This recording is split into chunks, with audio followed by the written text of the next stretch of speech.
माता लक्ष्मी को धन, सुख और समृद्धि की देवी कहा जाता है। कहा जाता है कि जहां सच्ची श्रद्धा, साफ दिल और मेहनत होती है, वहां माता लक्ष्मी की कृपा जरूर होती है। कई बार वे अपने भक्तों की परीक्षा भी लेती हैं, और जब कोई उस परीक्षा में सच्चा निकलता है, तब उसके जीवन में ऐसा बदलाव आता है जिसे लोग चमत्कार कहते हैं। ऐसी ही एक रहस्यमयी और प्रेरणादायक कथा बहुत समय पहले की है, जब साधारण लोगों के दिलों में असाधारण विश्वास होता था।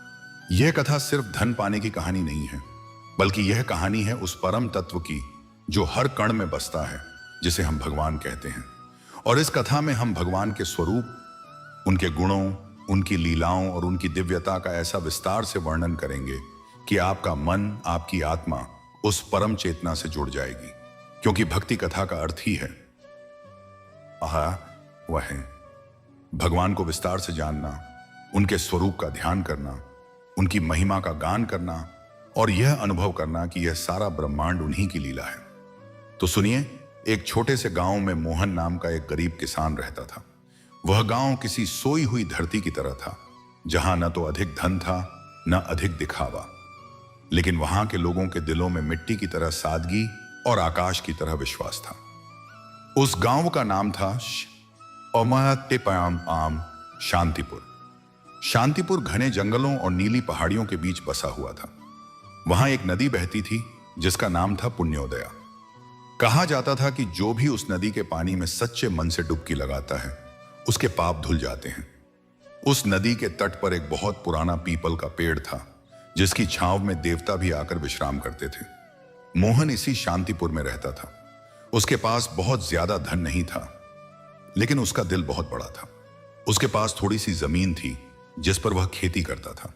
एक छोटी सी झोपड़ी थी जिसमें वह अपनी पत्नी सुमति और उनकी छोटी बेटी लता के साथ रहता था।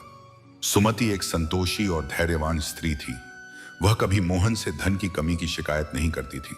वह हमेशा कहती थी, जो है उसे पाने दी वह तज्ज है, उसमें माता लक्ष्मी की कृपा है। जो नहीं है वह भी उन्हीं की इच्छा है। उनकी बेटी लता बहुत होशियार और प्यारी थी। वह अपनी उम्र से बड़ी समझदार थी। वह अक्सर अपने पिता से पूछती, पिताजी, माता लक्ष्मी कैसी दिखती हैं? और मोहन मुस्कुराकर कहता, बेटा, वह हर उस चेहरे पर दिखती हैं जो मुस्कुराता है। वह हर उस हाथ में रहती हैं जो दूसरों को देता है। वह हर उस घर में रहती हैं जहां सच्चाई होती है।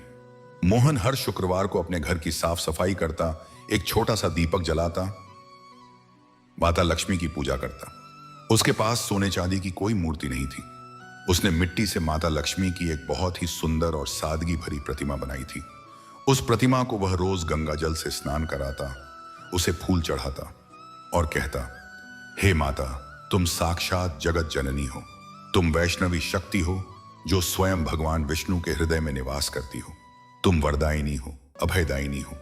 अब हम भगवान के विस्तार को समझें। इस सृष्टि का मूल कारण क्या है? यह ब्रह्मांड, ये तारे, ये ग्रह, ये नदियां, ये पर्वत, ये जीव जंतु, ये मनुष्य, इन सब के पीछे एक परम शक्ति है। वेद कहते हैं, एकम सद्विप्रा बहुधा वदंती। परम सत्य एक है, विद्वान उसे अलग अलग नामों से पुकारते हैं। उसी एक परम सत्य को हम भगवान कहते हैं। भगवान के स्वरूप का वर्णन करना जितना सरल है, उतना ही अकथ भी है। वे सगुण हैं भी और निर्गुण भी। जब भक्त उन्हें अपने मन के अनुसार रूप देता है, तब वे उस रूप में प्रकट होते हैं। और जब भक्त उन्हें निराकार ज्योति के रूप में देखता है, तब वे उस ज्योति में होते हैं। हमारे पुराणों में भगवान के 3 प्रमुख स्वरूप बताए गए हैं, ब्रह्मा, विष्णु, महा विष्णु और महेश। ब्रह्मा जी इस सृष्टि के रचयिता हैं, विष्णु जी पालनहार हैं और शिव जी संहारक हैं। लेकिन ये तीनों उस एक परम ब्रह्म के ही अंश हैं। इस कथा में हम मुख्य रूप से भगवान विष्णु और उनकी शक्ति माता लक्ष्मी की बात करेंगे। भगवान विष्णु का स्वरूप अत्यंत दिव्य और मनोहारी है। वे शेष नाग की शैया पर योग निद्रा में लीन होते हैं। लेकिन जैसे ही सृष्टि में कहीं अधर्म बढ़ता है, वे जाग उठते हैं और अवतार लेते हैं। उनके 4 हाथ हैं। एक हाथ में शंख है, है जो ओम की ध्वनि का प्रतीक है। दूसरे हाथ में चक्र है, जो समय के चक्र और धर्म के संरक्षण का प्रतीक है। तीसरे हाथ में गदा है, जो अहंकार और अज्ञानता का नाश करती है। और चौथे हाथ में कमल का फूल है, जो पवित्रता, सात्विकता और मोक्ष का प्रतीक है। उनकी आंखें कमल के समान कोमल हैं। उनके मुख पर एक अद्भुत मुस्कान रहती है जो देखने वाले को अभय कर देती है। उनके गले में वैजयंती माला है जो सभी रत्नों से जड़ित है। वे पीतांबर धारण करते हैं जिसका रंग स्वर्ण जैसा चमकीला है। उनके चरण कमल के समान कोमल हैं। भगवान विष्णु के सहस्त्र नाम हैं जिनमें से प्रत्येक नाम उनके किसी न किसी गुण को दर्शाता है। वे केशव हैं, नारायण हैं, माधव हैं, गोविंद हैं, विष्णु हैं, मधुसूदन हैं, त्रिविक्रम हैं, वामन हैं, श्रीधर हैं, ऋषिकेश हैं, पद्मनाभ हैं, दामोदर हैं, संकर्षण हैं, वासुदेव हैं, प्रद्युम्न हैं, अनिरुद्ध हैं, पुरुषोत्तम हैं, अधोक्षज हैं, नरसिंह हैं, अच्युत हैं, जनार्दन हैं, उपेंद्र हैं, हरि हैं, श्री कृष्ण हैं। उनके अवतारों की भी कोई सीमा नहीं है। मत्स्य, कूर्म, वराह, नरसिंह, वामन, अष्ट, परशुराम, राम, कृष्ण, बुद्ध, कल्कि, ये 10 प्रमुख अवतार हैं, लेकिन वास्तव में अनंत अवतार हैं। और इन सब के साथ उनकी शक्ति, उनकी प्रियतमा माता लक्ष्मी है। माता लक्ष्मी के बिना भगवान विष्णु अधूरे हैं और भगवान विष्णु के बिना माता लक्ष्मी, वे अनन्य हैं। माता लक्ष्मी का स्वरूप भी अत्यंत दिव्य है। वे 16 कलाओं से संपन्न हैं।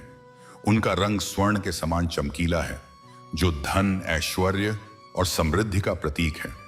वे कमल के आसन पर विराजमान हैं और उनके हाथों में भी कमल हैं। उनके 4 हाथ हैं। पहले हाथ से वे भक्तों को अभय देती हैं, कुसुसाद तनीशप महतीती हैं। दूसरे हाथ से वे धन और समृद्धि की वर्षा करती हैं, अशामानेशन। तीसरे हाथ में कमल हैं और चौथे हाथ में भी कमल। उनके दोनों ओर हाथी खड़े होते हैं और उन पर जल की धाराएं छिड़कते हैं जो समृद्धि के अविरल प्रवाह का प्रतीक है। वे सात्विकता, कर्म और धैर्य की देवी हैं। वहीं उनकी बहन माता लक्ष्मी हैं जो कलह, दरिद्रता और अशांति की देवी हैं। कहते हैं कि जहां माता लक्ष्मी की पूजा नहीं होती, अहंकार, ईर्ष्या, क्रोध, लोभ, मोह होता है, वहां माता लक्ष्मी का वास हो जाता है। इसलिए हमें केवल धन नहीं बल्कि सद्गुणों की लक्ष्मी को बुलाना चाहिए। अब हम मोहन के गांव शांतिपुर की ओर लौटते हैं।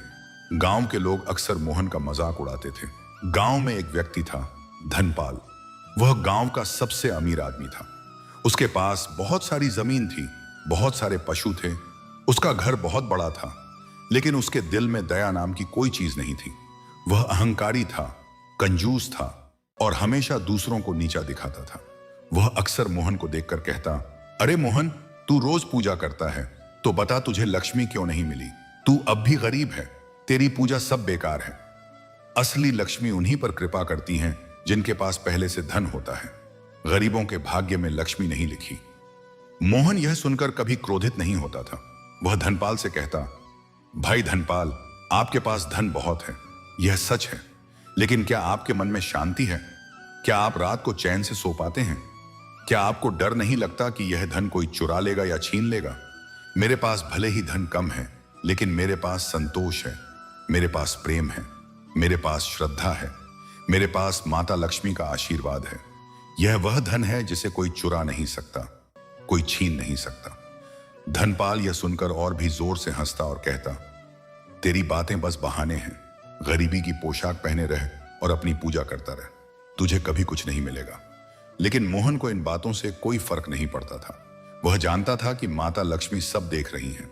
वह अक्सर सुमति से कहता, देख माता माता लक्ष्मी ने हमें स्वस्थ शरीर दिया है, हमें खाने को अन्न दिया है, हमें पीने को पानी दिया है, हमें रहने को एक छत दी है, हमें एक प्यारी बेटी दी है। यह सब उनकी कृपा नहीं है क्या? हम उनके ऋणी हैं। सुमति गर्व से अपने पति को देखती और कहती, तुम सच में महान हो मोहन, तुमने सच्चे मन से सेवा करना सीख लिया है। एक दिन की बात है। वह दिन था धनतेरस का। पूरा गांव रौनक में था। लोग नए बर्तन खरीद रहे थे, दिए खरीद रहे थे, अपने घरों को सजा रहे थे। धनपाल ने उस दिन सोने और चांदी के बर्तन खरीदे, कई दिए खरीदे और अपने पूरे घर को ऐसे सजाया जैसे कोई राजमहल हो। उसने ढोल नगाड़े बजवाए, पूरे गांव को दावत दी और हर किसी को अपनी दौलत का एहसास कराया। वह मोहन के पास आया और कहा, देख मोहन, तूने तो पूजा करके मुझसे अधिक लक्ष्मी बुला ली होगी। तेरे घर में क्या है? क्या लाया है तू धनतेरस पर? तेरे पास तो दिए जलाने के लिए तेल भी नहीं होगा। मोहन मुस्कुराया। उसने उस दिन कुछ खरीदा नहीं था, उसके पास पैसे नहीं थे, लेकिन उसने अपने हाथों से मिट्टी के बहुत सारे दिए बनाए थे। उसके पास तेल थोड़ा था, पर उसने ठान लिया था कि वह उस तेल से एक ही दिया जलाएगा, माता लक्ष्मी के सामने, पूरी श्रद्धा से। उसने घर की साफ सफाई की, उसने आंगन में रंगोली बनाई, उसने गोबर से लीपा, फिर उसने वह एक छोटा सा मिट्टी का दिया माता लक्ष्मी की प्रतिमा के सामने रखा, उसमें बत्ती रखी, तेल डाला और उसे जलाया। जैसे ही वह दिया जला, उसे ऐसा लगा जैसे पूरा घर प्रकाश से भर गया। उसकी आंखों में आंसू आ गए। उसने प्रार्थना की, हे मां, तुम जगत की जननी हो, तुम कमला हो, तुम पद्मा हो, तुम विष्णु प्रिया हो।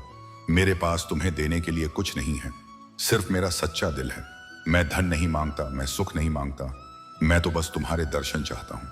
मैं बस तुम्हारी कृपा का पात्र बनना चाहता हूं। हे मां, जो भी मेरे घर आए भूखा न जाए, जो भी मेरे द्वार पर दस्तक दे खाली हाथ न लौटे, यही मेरी तुमसे प्रार्थना है। उस रात मोहन ने खाना बनाया, बहुत साधारण सा खाना, चावल और दाल। उसने अपनी पत्नी और बेटी के साथ बैठकर भोजन किया।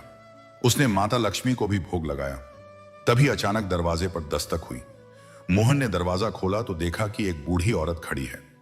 वह बहुत दुबली पतली थी, उसके कपड़े फटे हुए थे, उसके हाथ में एक लकड़ी थी, उसके चेहरे पर थकान और भूख साफ झलक रही थी। उसने बड़ी कर्कश और रूखी आवाज में कहा, मुझे कुछ खाने को दो, मुझे बहुत भूख लगी है, मैं बहुत दूर से आ रही हूं, मैंने 3 दिन से कुछ नहीं खाया है। मोहन की पत्नी सुमति ने उस बूढ़ी औरत की ओर देखा। उसके मन में थोड़ी हिचक हुई। उसने सोचा, बस इतना ही खाना बचा है, कल के लिए क्या रखेंगे। लेकिन इससे पहले कि वह कुछ कहे, मोहन ने तुरंत कहा, माता जी, आप अंदर आइए, आप बिल्कुल चिंता ना करें, हम आपको खाना देते हैं। उस बूढ़ी औरत ने मोहन की ओर तिरस्कार भरी नजरों से देखा। उसने कहा, तुम गरीब हो, तुम्हारे पास खुद खाना कम है, मुझे क्या दोगे, कहीं और जाता हूं।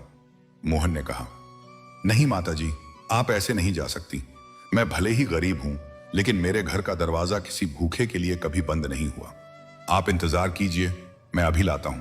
मोहन ने अंदर जाकर जो भी खाना बचा था वह सब एक पत्तल में निकाल लिया।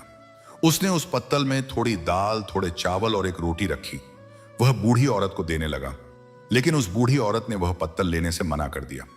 उसने कहा, मुझे यह नहीं चाहिए, मुझे तुम्हारे हाथों से बना हुआ खाना चाहिए, तुम्हारे हाथों से परोसा हुआ खाना चाहिए, और मैं तुम्हारे साथ बैठकर खाऊंगी। तुम मेरे पास बैठो और मुझे प्रेम से खिलाओ। सुमति को यह बात अटपटी लगी। उसने सोचा, यह कैसी अजीब बूढ़ी औरत है, पहले से कुछ मिल रहा है, वह भी बिना कुछ किए, फिर भी शर्तें लगा रही हैं। लेकिन मोहन ने कोई शिकायत नहीं की। उसने कहा, माता जी, आप आइए, मैं आपके पास बैठता हूं, मैं आपको प्रेम से खिलाता हूं। मोहन ने बूढ़ी औरत को अपने पास बैठाया और अपने हाथों से उसे खाना खिलाने लगा। वह एक एक निवाला उसके मुंह में देता जा रहा था और उसकी आंखों से प्यार टपक रहा था। बूढ़ी औरत खा रही थी और खाते खाते उसकी कर्कश आवाज धीरे धीरे कोमल होने लगी। उसके चेहरे पर जो रूखापन था वह पिघलने लगा। जब उसने खाना खत्म किया तो उसने मोहन की ओर देखा। उसकी आंखों में नमी थी। उसने कहा, बेटा, तुमने मेरी सेवा की, तुमने बिना किसी शर्त के मुझे खाना खिलाया, तुमने मुझे प्रेम दिया। बहुत कम लोग ऐसा करते हैं। आज से पहले बहुत से लोगों के दरवाजे पर गया, लेकिन किसी ने मुझे अपने दिल से नहीं बुलाया, किसी ने मुझे प्रेम से नहीं खिलाया। तुमने वह किया जो बहुत कम लोग कर पाते हैं। मोहन ने कहा, माता जी, मैंने तो बस अपना धर्म निभाया है। हमारे शास्त्र कहते हैं कि अतिथि देवो भव, आप मेरे लिए साक्षात माता लक्ष्मी हैं। यह सुनकर बूढ़ी औरत जोर से हंसी। उसकी हंसी इतनी शक्तिशाली थी कि पूरा कमरा गूंज गया। उसने कहा, तूने सच कहा बेटा, तूने सच पहचान लिया। अब कथा में सबसे बड़ा चमत्कार होने वाला था। वह बूढ़ी औरत धीरे धीरे उठी। उसने अपनी लकड़ी जमीन पर पटकी और फिर जो हुआ वह वह देखते ही बनता है। उस बूढ़ी औरत के फटे पुराने कपड़े धीरे धीरे स्वर्ण के वस्त्रों में बदलने लगे। उसका झुका हुआ शरीर सीधा और दिव्य होने लगा। उसके चेहरे से बुढ़ापा उतर गया। उसके हाथों में कमल के फूल प्रकट हो गए। उसके चारों ओर एक अपार सुनहरी रोशनी फैल गई। मोहन, सुमति और लता ने यह देखा तो उनकी आंखें चकाचक रह गईं। वह साधारण बूढ़ी औरत कोई और नहीं बल्कि स्वयं माता लक्ष्मी थी। हाँ, वही जगत जननी, वही कमलासना, वही श्री, वही विष्णुप्रिया। मोहन तुरंत उनके चरणों में गिर पड़ा। उसकी आंखों से खुशी के आंसू बह रहे थे। उसने कहा, हे मां, तुम साक्षात आ गई। मैं धन्य हो गया, मेरा जीवन सफल हो गया। मुझे इस जन्म में और कुछ नहीं चाहिए। सुमति और लता भी रो रही थी। लता ने माता लक्ष्मी के चरण छूते हुए कहा, मां, औस आप ब्यावारी ही, क्या तुम वही हो जो हमारे पिताजी रोज पूजा करते हैं? माता लक्ष्मी ने लता के सिर पर हाथ रखा और कहा, हाँ बेटा, मैं वही हूं और तुम्हारे पिताजी ने आज मुझे सच्चे दिल से पुकारा, इसलिए मुझे आना ही पड़ा। फिर माता लक्ष्मी ने मोहन से कहा, बेटा मोहन, उठो, मैं तुमसे बहुत प्रसन्न हूं। मैं कई दिनों से तुम्हारी परीक्षा ले रही थी। मैंने जानना था कि तुम्हारी श्रद्धा सच्ची है या केवल दिखावा। मैंने तुम्हें गरीब रखा, मैंने तुम्हें भूखा रखा, मैंने तुम्हारे साथ लोगों को तुम्हारा मजाक उड़ाने दिया, लेकिन तुम कभी डिगे नहीं। तुम्हारे पास धन नहीं था, फिर भी तुम्हारा दिल उदार था। तुम्हारे पास भोजन कम था, फिर भी तुमने भूखे को खिलाया। तुम्हारे पास अपने लिए मुश्किल से कुछ था, फिर भी तुमने दूसरों के लिए अपना सब कुछ लुटा दिया। यही असली लक्ष्मी है, यही असली समृद्धि है। जहां ऐसा दिल होता है, वहां लक्ष्मी अपने आप चली आती है। माता लक्ष्मी ने अपने हाथों में से एक कमल का फूल निकालकर मोहन को दिया। उन्होंने कहा, यह कमल मैं तुम्हें दे रही हूं। जब तक यह तुम्हारे पास रहेगा, तुम्हारे घर में कभी धन, अन्न और सुख की कमी नहीं होगी। लेकिन याद रखना, यह केवल तब तक है जब तक तुम इस कमल के समान पवित्र और निस्वार्थ बने रहोगे। जिस दिन तुम में अहंकार आएगा, लोभ आएगा, ईर्ष्या आएगी, उस दिन यह कमल मुरझा जाएगा और तुमसे दूर चला जाएगा। मोहन ने कहा, हे मां, मैं आपका यह वरदान कभी नहीं भूलूंगा। मैं हमेशा वैसा ही बना रहूंगा जैसा आज हूं। माता लक्ष्मी ने सुमति की ओर देखा। सुमति ने भी चरण छुए। माता लक्ष्मी ने कहा, तुम बहुत भाग्यशाली हो सुमति। तुम्हें ऐसा पति मिला है जो सच्चा है। तुमने भी कभी उसे धन की कमी के लिए नहीं उलाहना दिया। तुमने उसका साथ दिया। तुम भी मेरी पुत्री हो। फिर माता लक्ष्मी ने लता की ओर देखा। उन्होंने लता को आशीर्वाद दिया, बेटा, तुम बड़ी होकर बहुत विद्वान और साध्वी बनोगी। तुम्हारी कीर्ति चारों दिशाओं में फैलेगी। इतना कहकर माता लक्ष्मी धीरे धीरे उस दिव्य प्रकाश में विलीन होने लगी। लेकिन जाते जाते उन्होंने एक बात और कही, मोहन, मैं आने वाले समय में फिर से तुम्हारी परीक्षा लूंगी। देखूंगी कि तुम सच्चे रहते हो या नहीं। तैयार रहना। और फिर वह चली गई। कमरे में केवल वह कमल का फूल रह गया जो सुनहरी रोशनी से चमक रहा था। अगले ही दिन से मोहन के जीवन में परिवर्तन शुरू हो गया। वह कमल का फूल उसने अपनी पूजा की जगह पर रख दिया। उसने सोचा कि यह कोई साधारण फूल नहीं है, यह स्वयं माता लक्ष्मी का प्रतीक है। जैसे ही सुबह हुई, मोहन अपने खेत पर गया। उसने देखा कि उसके खेत में पहले से कहीं अधिक हरियाली थी। जो पौधे कल तक सूख रहे थे, वे आज लहलहा रहे थे। उसने सोचा कि शायद माता लक्ष्मी की कृपा से ऐसा हुआ है। उसने मेहनत की। उसने खेतों में पानी लगाया, खाद डाली, निराई गुड़ाई की। कुछ ही दिनों में उसके खेत में इतनी अच्छी फसल हुई जितनी उसने जीवन में कभी नहीं देखी थी। धनपाल को यह देखकर बहुत जलन हुई। वह मोहन के पास आया और बोला, मोहन, तूने क्या जादू कर दिया? तेरे खेत में इतनी फसल कैसे आ गई? मोहन ने विनम्रता से कहा, धनपाल जी, दादा ही, मैंने कोई जादू नहीं किया। यह मेरी माता लक्ष्मी की कृपा है। उन्होंने मुझे एक कमल का फूल दिया है जिसकी वजह से मेरे घर में समृद्धि आ गई है। धनपाल को यह बात बहुत अखरी। उसने सोचा, यह गरीब मोहन आज अमीर हो गया, जबकि मैं पहले से अमीर था। मैं उससे भी अधिक अमीर क्यों ना हो जाऊं? उसने सोचा कि वह मोहन से वह कमल का फूल खरीद लेगा।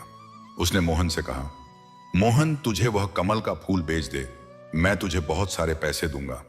तू जो कीमत बताएगा मैं वह दूंगा। मोहन ने कहा, धनपाल जी, यह फूल बिकाऊ नहीं है। यह माता लक्ष्मी का प्रसाद है। मैं इसे नहीं बेच सकता। धनपाल ने बहुत मिन्नतें की, लेकिन मोहन नहीं माना। तब धनपाल ने गुस्से में कहा, ठीक है, तो मैं यह फूल तुझसे चुरा कर ले जाऊंगा। देखता हूं तब क्या करता है। रात को जब पूरा गांव सो गया, धनपाल चुपके से मोहन के घर में घुस गया। उसने पूजा के स्थान पर रखे कमल के फूल को देखा। वह फूल सचमुच अद्भुत था। वह सुनहरी रोशनी से चमक रहा था और उसमें से एक सुगंध आ रही थी जैसे हजारों फूल खिल गए हों। धनपाल ने सोचा, अब यह फूल मेरा है। उसने हाथ बढ़ाकर वह फूल उठाने की कोशिश की, लेकिन जैसे ही उसने फूल को छुआ उसे ऐसा लगा मानो उसने बिजली को छू लिया हो। एक जोरदार झटका लगा, धनपाल वहीं गिर गया। उसके हाथ में छाले पड़ गए। वह दर्द से चिल्लाया। मोहन की नींद खुल गई। वह दौड़ता हुआ आया और देखा कि धनपाल फर्श पर गिरा हुआ है। उसका हाथ सूज गया है। मोहन ने कहा, धनपाल जी, आपने यह क्या किया? मैंने आपको पहले ही कहा था कि यह कोई साधारण फूल नहीं है। यह माता लक्ष्मी का प्रसाद है। बिना श्रद्धा और सच्चे दिल के इसे छूने वाला जल जाता है। धनपाल रोने लगा। उसने कहा, मोहन, मुझे माफ कर दो। मुझे बहुत गलती हुई। मैं लोभ के कारण अंधा हो गया था। अब मुझे समझ आया कि असली लक्ष्मी धन से नहीं, दिल से आती है। मैं बदल जाऊंगा। मोहन ने उसे उठाया, उसके हाथ पर औषधि लगाई और कहा, धनपाल जी, माता लक्ष्मी क्षमा करने वाली हैं, लेकिन अब आपको भी बदलना होगा। आप अपने धन का उपयोग दूसरों की सेवा में लगाइए, गरीबों की मदद कीजिए, तब आपको सच्ची लक्ष्मी की प्राप्ति होगी। उस दिन के बाद धनपाल बदल गया। उसने मोहन से क्षमा मांगी। उसने गांव में एक अन्न क्षेत्र खोला जहां कोई भी भूखा बिना पैसे के खाना खा सकता था। उसने मोहन की खेती में मदद की। धीरे धीरे पूरा गांव बदलने लगा। लोग समझ गए कि सच्ची श्रद्धा, सच्चा दिल और अच्छे कर्म ही असली धन है। कथा के इस भाग में हमने देखा कि माता लक्ष्मी ने कैसे मोहन की परीक्षा ली और उसे आशीर्वाद दिया। लेकिन कथा अभी पूरी नहीं हुई है, क्योंकि माता लक्ष्मी ने कहा था कि वे फिर से मोहन की परीक्षा लेंगी और वह परीक्षा बहुत जल्द आने वाली थी। मोहन को यह भी नहीं पता था कि माता लक्ष्मी के इस आशीर्वाद का दूसरा पहलू भी था। वह कमल का फूल तभी तक उसके पास रहेगा जब तक वह सच्चा, पवित्र और निस्वार्थ बना रहेगा। और एक दिन ऐसा आया जब मोहन पर सबसे बड़ी परीक्षा आई। वह परीक्षा क्या थी? वह परीक्षा थी उसके अपने अहंकार की, उसके अपने लोभ की, उसके अपने मोह की। क्योंकि जब मनुष्य को धन मिलने लगता है, जब उसकी प्रशंसा होने लगती है, जब लोग उसके आगे हाथ जोड़ने लगते हैं, तो उसके मन में अहंकार आ जाता है। और यही अहंकार सबसे बड़ा शत्रु है। तो आइए आगे की कथा सुनते हैं। मैं आपको बताता हूं कि मोहन पर कैसी विपत्ति आई, कैसे उसका सब कुछ छिन गया और कैसे उसने फिर से अपनी श्रद्धा और सच्चाई से सब कुछ वापस पाया। क्योंकि भक्ति कथा का यही सार है, हाला पान साहब, कि भगवान हमें गिराकर ही उठाते हैं ताकि हम विनम्र बने। भगवान हमें खोकर ही दिलाते हैं ताकि हम मोह छोड़ें। भगवान हमें रुलाकर ही हंसाते हैं ताकि हम सच्चे सुख को पहचानें। माता लक्ष्मी के जाने के बाद मोहन का जीवन पूरी तरह से बदल गया था। अब वह वही गरीब मोहन नहीं रहा था। उसके खेतों में हर मौसम में भरपूर फसल होने लगी। उसके पास अब धन था, पशु थे, उसने एक नया घर बनवाया, उसने अपनी बेटी लता को अच्छे स्कूल में पढ़ाया, उसने अपनी पत्नी सुमति के लिए सुंदर वस्त्र और आभूषण खरीदे। गांव के लोग अब उसका मजाक नहीं उड़ाते थे, बल्कि उसका सम्मान करते थे। लोग उसे मोहन भगत कहकर बुलाने लगे। लोग उसके पास सलाह लेने आते थे, आशीर्वाद लेने आते थे। मोहन को यह सब अच्छा लगता था, लेकिन धीरे धीरे उसके मन में एक बदलाव आने लगा था। वह बदलाव इतना धीरे धीरे आया कि उसे खुद पता ही नहीं चला। वह बदलाव था अहंकार। हाँ, वही अहंकार जिसके बारे में माता लक्ष्मी ने उसे चेतावनी दी थी। पहले मोहन जब किसी से मिलता था तो सिर झुकाकर प्रणाम करता था। अब वह सिर उठाकर चलने लगा था। पहले जब कोई उसकी प्रशंसा करता था तो वह कहता था, यह सब माता लक्ष्मी की कृपा है। अब वह चुप रहने लगा था या कभी कभी मुस्कुरा देता था, मानो वह स्वीकार कर रहा हो कि हाँ, मैंने यह सब किया है।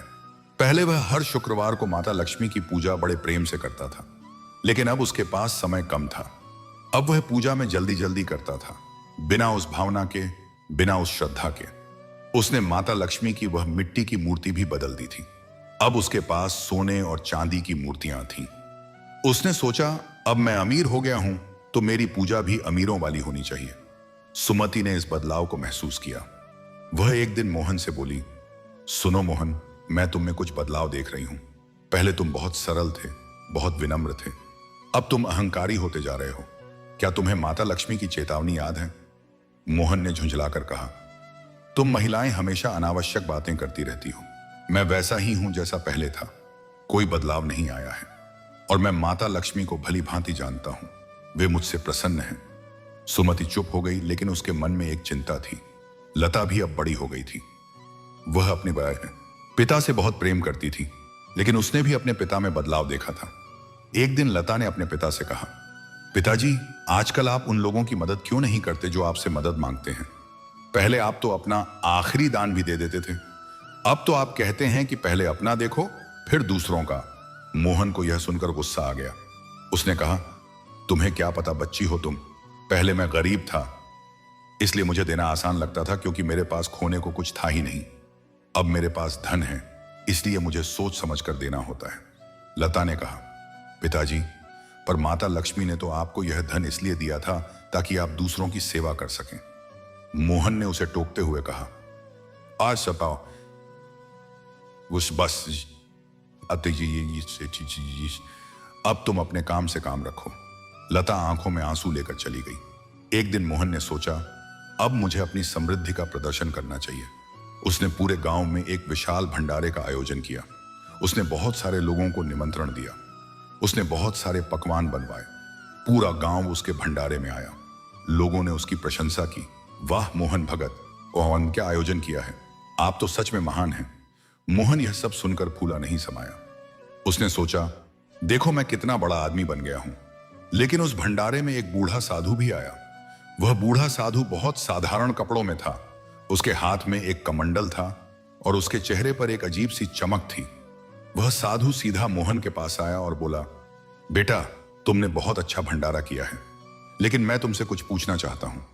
मोहन ने कहा, बोलिए महाराज। साधु ने कहा, यह सब धन तुम्हें कैसे मिला और इस धन को पाकर तुम क्या बन गए? मोहन ने थोड़ा गर्व से कहा, महाराज, यह सब माता लक्ष्मी की कृपा है और मैं तो वैसा ही हूं जैसा पहले था। साधु मुस्कुराया। उसने कहा, बेटा, झूठ मत बोलो, तुम पहले जैसे नहीं रहे। पहले तुम सच्चे थे, अब तुम दिखावा करते हो। पहले तुम नम्र थे, अब तुम अहंकारी हो। पहले तुम सेवक थे, अब तुम स्वामी बनना चाहते हो। सावधान रहो, माता लक्ष्मी सब देख रही हैं। यह सुनकर मोहन को बहुत गुस्सा आया। उसने साधु से कहा, तुम कौन होते हो मुझे सिखाने वाले? मैं स्वयं माता लक्ष्मी का भक्त हूं। मुझे अच्छी तरह पता है कि क्या करना है। तुम अपनी राह देखो। साधु ने कोई उत्तर नहीं दिया। वह चुपचाप वहां से चला गया।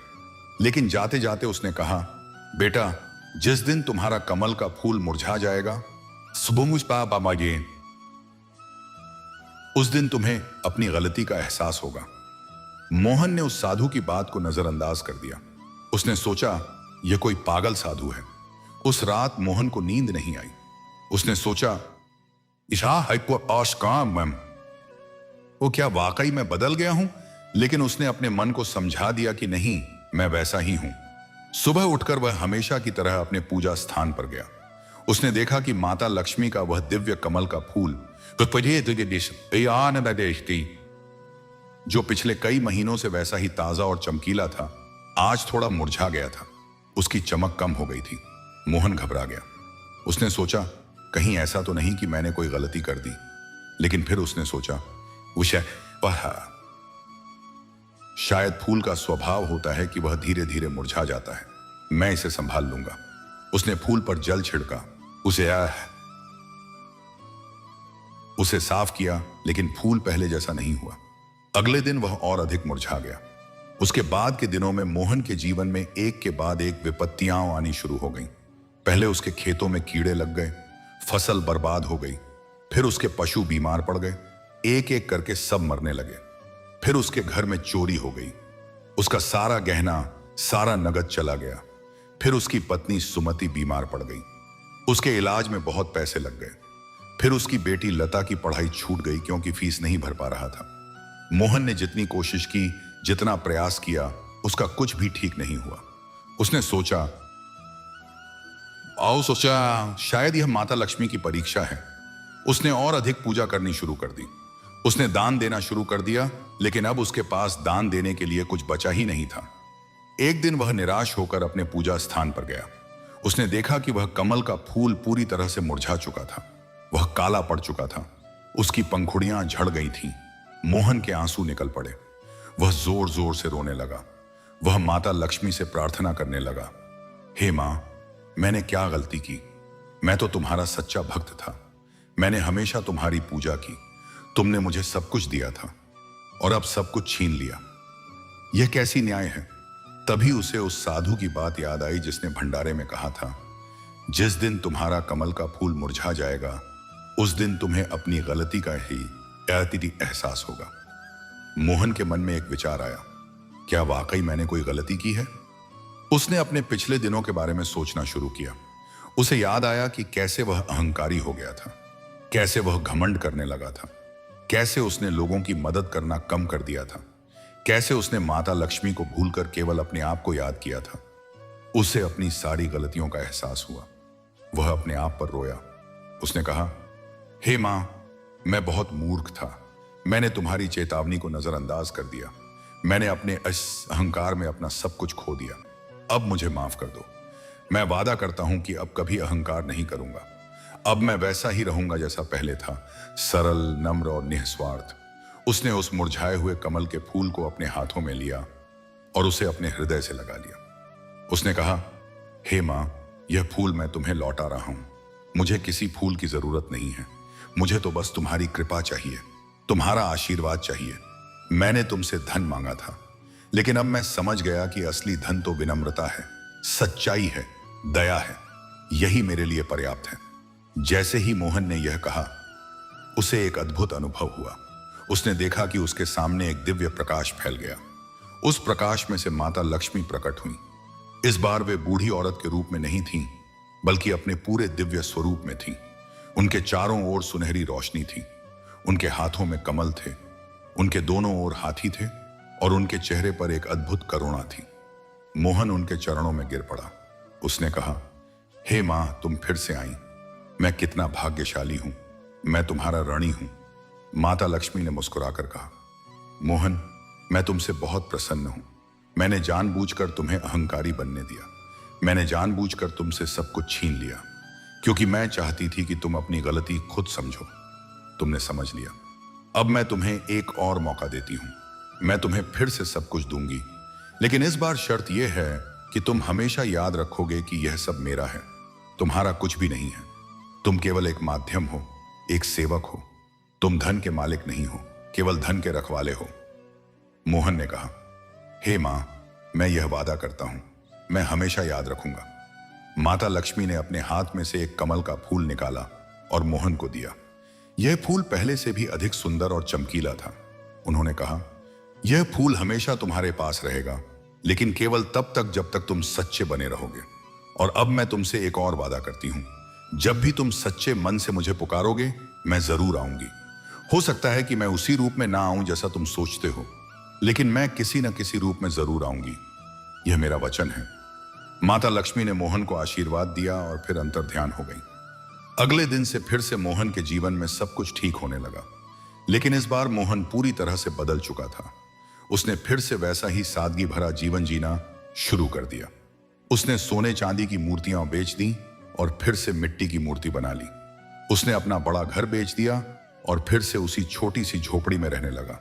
उसने सबको बताया कि असली सुख सादगी में है, दिखावे में नहीं। गांव के लोग उसे देखकर हैरान थे। उन्होंने पूछा, मोहन, तुम्हारे पास इतना धन है, फिर भी तुम ऐसे क्यों रहते हो? मोहन ने कहा, मैं धन का मालिक नहीं हूं, मैं तो केवल रखवाला हूं। धन का उपयोग सेवा के लिए होना चाहिए। कहा है ये समावन, दिखावे के लिए नहीं। मोहन ने अपने धन का उपयोग गांव में एक स्कूल खोलने में किया, एक अस्पताल खोलने में किया और एक अन्न क्षेत्र खोलने में किया। वह हर जरूरतमंद की मदद करता था, लेकिन कभी अपना नाम नहीं बताता था। वह चुपके चुपके दान करता था ताकि किसी को पता न चले। उसकी पत्नी सुमति और बेटी लता भी उसके साथ थी। लता ने बड़े होकर डॉक्टर बनने का संकल्प लिया और उसी अस्पताल में सेवा करने लगी। सुमति ने स्कूल में बच्चों को पढ़ाना शुरू कर दिया। कथा में अब हम भगवान के एक और विस्तार को समझें। भगवान केवल मंदिरों में नहीं होते, वे तो हर जगह होते हैं। वे हर पत्थर में, हर पत्ते में, हर बूंद में, हर सांस में होते हैं। भगवान को देखने के लिए हमें कहीं जाने की जरूरत नहीं है, बस अपने अंदर झांकने की जरूरत है। जब हम किसी भूखे को अन्न देते हैं तो वह भगवान की सेवा है। जब हम किसी रोगी को दवा देते हैं अवदिने हैं तो वह भगवान की सेवा है। जब हम किसी दुखी को सांत्वना देते हैं तो वह भगवान की सेवा है। जब हम किसी अजनबी की मदद करते हैं तो वह भगवान की सेवा है। क्योंकि भगवान ने कहा है, जो मुझे प्रेम करता है वह मेरी सृष्टि को प्रेम करता है, जो मेरी सृष्टि की सेवा करता है वह मेरी सेवा करता है। हमारे शास्त्रों में भगवान के 9 प्रकार के भक्ति मार्ग बताए गए हैं। श्रवण, कीर्तन, स्मरण, पाद सेवन, अर्चन, वंदन, दास्य, सख्य और आत्मनिवेदन। मोहन ने इन सभी मार्गों को अपनाया।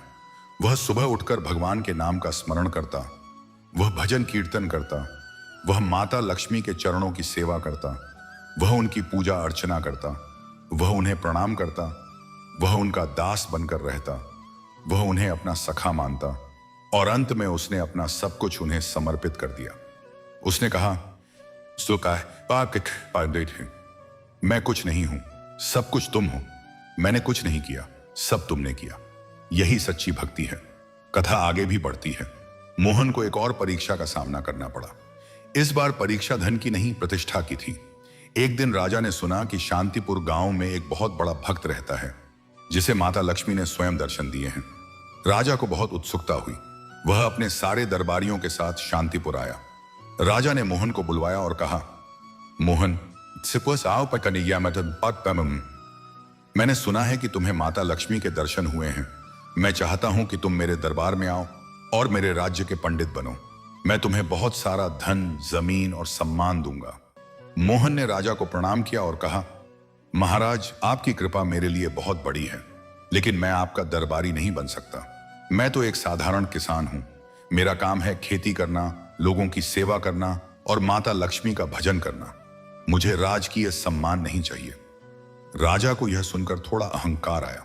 उसने कहा, तुम मेरी बात काट रहे हो? मैं राजा हूं। मेरी आज्ञा का पालन करना हर किसी का कर्तव्य है। मोहन ने विनम्रता से कहा, महाराज, आप राजा हैं, यह सच है, लेकिन मेरे लिए तो एक ही राजा है, भगवान। बाकी सब तो उनके सेवक हैं। मैं उसी एक की सेवा करता हूं। क्षमा करें। राजा क्रोधित हो गया। उसने मोहन को जेल में डालने का आदेश दे दिया। सिपाही मोहन को जेल ले गए, लेकिन मोहन ने जेल में भी भगवान का स्मरण किया। उसने वहां भी माता लक्ष्मी की पूजा की। वह रात थी। अचानक जेल के सभी दरवाजे अपने आप खुल गए। एक दिव्य प्रकाश आया और उस प्रकाश में माता लक्ष्मी प्रकट हुई। उन्होंने मोहन से कहा, मोहन, तुमने सही किया कि तुमने राजा का लालच नहीं स्वीकारा। तुमने अपने धर्म का पालन किया।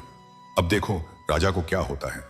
अगली सुबह राजा उठा तो उसने देखा कि उसका सारा राजमहल सूना पड़ा है। उसका सारा धन गायब था। उसके सभी रत्न गायब थे। उसके सिंहासन पर धूल जम गई थी। राजा घबरा गया। उसने पुजारियों को बुलाया। पुजारियों ने कहा, महाराज, आपने एक सच्चे भक्त को जेल में डाल दिया। यह माता लक्ष्मी का प्रकोप है। जब तक आप उस भक्त से क्षमा नहीं मांगेंगे, तब तक आपका राज्य वापस नहीं आएगा। राजा तुरंत जेल की ओर दौड़ा। उसने देखा कि जेल के सभी दरवाजे खुले हैं और मोहन वहां बैठा मुस्कुरा रहा है। राजा उसके चरणों में गिर पड़ा और बोला, मोहन, मुझे माफ कर दो। मैं अहंकारी था। मुझे अपनी गलती का एहसास हो गया है। अब तुम मुझे आशीर्वाद दो कि मेरा राज्य वापस लौट आए। मोहन ने राजा को उठाया और कहा, महाराज, यह सब माता लक्ष्मी की लीला है। आप चिंता मत करो। जाओ, अपने महल में जाओ और अपने धर्म का पालन करो। प्रजा की सेवा करो, दान दो और भगवान का स्मरण करो। सब ठीक हो जाएगा। राजा ने वैसा ही किया। उसी दिन से राजा बदल गया। उसने पूरे राज्य में अन्न क्षेत्र खुलवाए, अस्पताल खुलवाए और सबको न्याय देना शुरू किया। धीरे धीरे उसका राज्य फिर से समृद्ध हो गया। तीसरा भाग, लता की कथा और माता लक्ष्मी की अटूट कृपा। समय बीतता गया। मोहन अब बूढ़ा हो चुका था। उसके बाल सफेद हो गए थे। उसे इस स्वभाव कहा थे। उसका शरीर थोड़ा कमजोर हो गया था, लेकिन उसकी आंखों में वही चमक थी। उसके हृदय में वही श्रद्धा थी। उसके मन में वही नम्रता थी। वह अब भी हर शुक्रवार को माता लक्ष्मी की पूजा करता था। वह अब भी हर भूखे को खाना खिलाता था। वह अब भी हर दुखी को सांत्वना देता था। उसकी पत्नी सुमति भी अब बूढ़ी हो गई थी, लेकिन उसके मन में अपने पति के लिए वही सम्मान और प्रेम था। उनकी बेटी लता अब एक युवा और सुशिक्षित महिला बन चुकी थी। उसने डॉक्टरी की पढ़ाई पूरी कर ली थी और अपने पिता द्वारा स्थापित उसी अस्पताल में मरीजों की सेवा कर रही थी। लता अपने पिता की तरह ही सरल, नम्र और सेवा भावी थी। वह भी हर शुक्रवार को माता लक्ष्मी की पूजा करती थी। वह भी हर जरूरतमंद की मदद करती थी। वह भी कभी किसी को खाली हाथ नहीं लौटाती थी। गांव के लोग लता को लता दीदी कहकर बुलाते थे और बड़े आदर से देखते थे। लेकिन लता के जीवन में भी एक बड़ा संकट आया। वह संकट था उसके विवाह का। लता अब 25 साल की हो चुकी थी, लेकिन उसका विवाह नहीं हुआ था। मोहन और सुमति ने बहुत कोशिश की, लेकिन कोई भी लड़का या लड़के वाले लता से विवाह करने को तैयार नहीं होते थे। क्यों? क्योंकि लता ने एक प्रण ले रखा था। शक रहता था कि वह विवाह केवल उसी व्यक्ति से करेगी जो उसके पिता के समान सच्चा, नम्र और सेवा भावी हो, और जो माता लक्ष्मी की पूजा करता हो, और जो गरीबों की सेवा को ही सबसे बड़ा धर्म मानता हो। लेकिन ऐसा व्यक्ति मिलना बहुत मुश्किल था। अधिकतर लड़के तो केवल दिखावा चाहते थे, केवल धन चाहते थे, केवल सुख चाहते थे। किसी को सेवा में रुचि नहीं थी, किसी को भक्ति में रुचि नहीं थी। लता के माता पिता चिंतित थे। मोहन ने एक दिन लता से कहा, बेटा, तुम अब बहुत बड़ी हो गई हो, तुम्हारा विवाह होना चाहिए। मैं तुम्हारे लिए अच्छे अच्छे लड़के देख रहा हूं, लेकिन तुम मना कर देती हो। बताओ, आखिर तुम कैसा लड़का चाहती हो? लता ने अपने पिता के चरण छुए और कहा, पिताजी, मैं वैसा ही लड़का चाहती हूं जैसा आप हैं। मैं ऐसा लड़का चाहती हूं जो माता लक्ष्मी को सच्चे दिल से पूजता हो, जो भूखे को खाना खिलाता हो, जो बीमार की सेवा करता हो, जो कभी अहंकार नहीं करता हो। मुझे धन नहीं चाहिए, मुझे ऐश्वर्य नहीं चाहिए, मुझे बस एक सच्चा साथी चाहिए। मोहन ने कहा, बेटा, ऐसा लड़का मिलना बहुत मुश्किल है। लता ने कहा, पिताजी, मुश्किल है, लेकिन असंभव नहीं है। माता लक्ष्मी ने आपको ढूंढा था, वे मेरे लिए भी कोई ना कोई ढूंढ लेंगी, मुझे पूरा विश्वास है। मोहन ने लता के विश्वास को देखा और उसकी आंखों में आंसू आ गए। उसने कहा, बेटा, तुम सच में मेरी बेटी हो। तुम्हारा विश्वास ही तुम्हारी सबसे बड़ी ताकत है। उधर इसी समय एक और घटना घट रही थी। गांव से कुछ दूर एक जंगल के किनारे एक युवक रहता था। उसका नाम था सागर। सागर भी एक गरीब किसान का बेटा था, लेकिन वह बहुत पढ़ा लिखा था। उसने अपने गांव में ही एक छोटा सा स्कूल खोल रखा था, जहां वह गरीब बच्चों को मुफ्त में पढ़ाता था। सागर भी माता लक्ष्मी का परम भक्त था। वह हर शुक्रवार को सुबह जल्दी उठता, स्नान करता, अपने घर की साफ सफाई करता, माता लक्ष्मी की मिट्टी की मूर्ति बनाता और उनकी पूजा करता था। उसके पास भी बहुत धन नहीं था, लेकिन उसका दिल बहुत बड़ा था। वह जो भी कमाता था, उसका अधिकांश हिस्सा गरीब बच्चों की पढ़ाई पर खर्च कर देता था। उसके पास अपने लिए बहुत कम बचता था। लोग उसका मजाक उड़ाते थे। अरे ही आ गई, अरे सागर, तू पढ़ा लिखा है तो कोई अच्छी नौकरी क्यों नहीं कर लेता? तू अमीर क्यों नहीं बन जाता? तू इन गरीब बच्चों को पढ़ाकर क्या पाएगा? सागर मुस्कुराकर कहता, मुझे कुछ नहीं चाहिए, मुझे बस इन बच्चों के चेहरे पर मुस्कान देखनी है, यही मेरी सबसे बड़ी समृद्धि है। सागर भी अकेला रहता था। उसके माता पिता का देहांत हो चुका था। उसने कभी विवाह के बारे में सोचा ही नहीं था, क्योंकि वह अपने बच्चों, अपने विद्यार्थियों के अलावा किसी और के बारे में नहीं सोचता था। लेकिन उसकी एक मौसी थी जो उससे बहुत प्यार करती थी।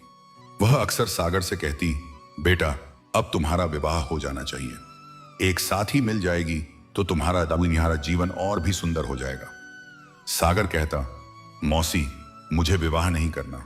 मेरी पत्नी तो ये बच्चे हैं, मेरा परिवार तो यह स्कूल है। लेकिन मौसी नहीं मानती थी। वह रोज सागर के कान भरती थी। एक दिन की बात है, माता लक्ष्मी का वार्षिक उत्सव था, जिसे गांव में लक्ष्मी महोत्सव कहा जाता था। पूरा गांव सजा हुआ था। हर तरफ दिए जल रहे थे, रंगोलियां बनी हुई थीं, थी। लोग नए कपड़े पहने हुए थे। मोहन ने भी अपने घर को सजाया था। उसने माता लक्ष्मी की विशेष पूजा का आयोजन किया था।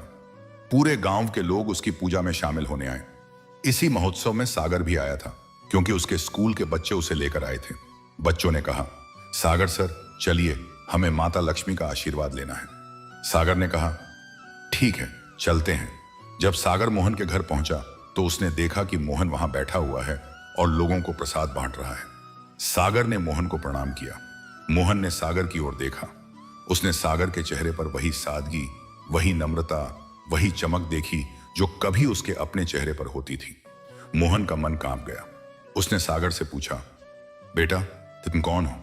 सर ने कहा, मैं सागर हूं। मैं पास के गांव में एक छोटा सा स्कूल चलाता हूं।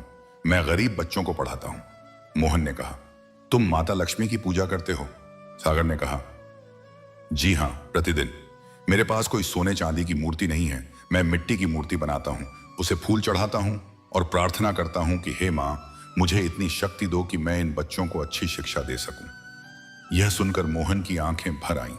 उसने सोचा, यह वही व्यक्ति है जिसकी मेरी बेटी प्रतीक्षा कर रही थी। उसी समय लता वहां आई।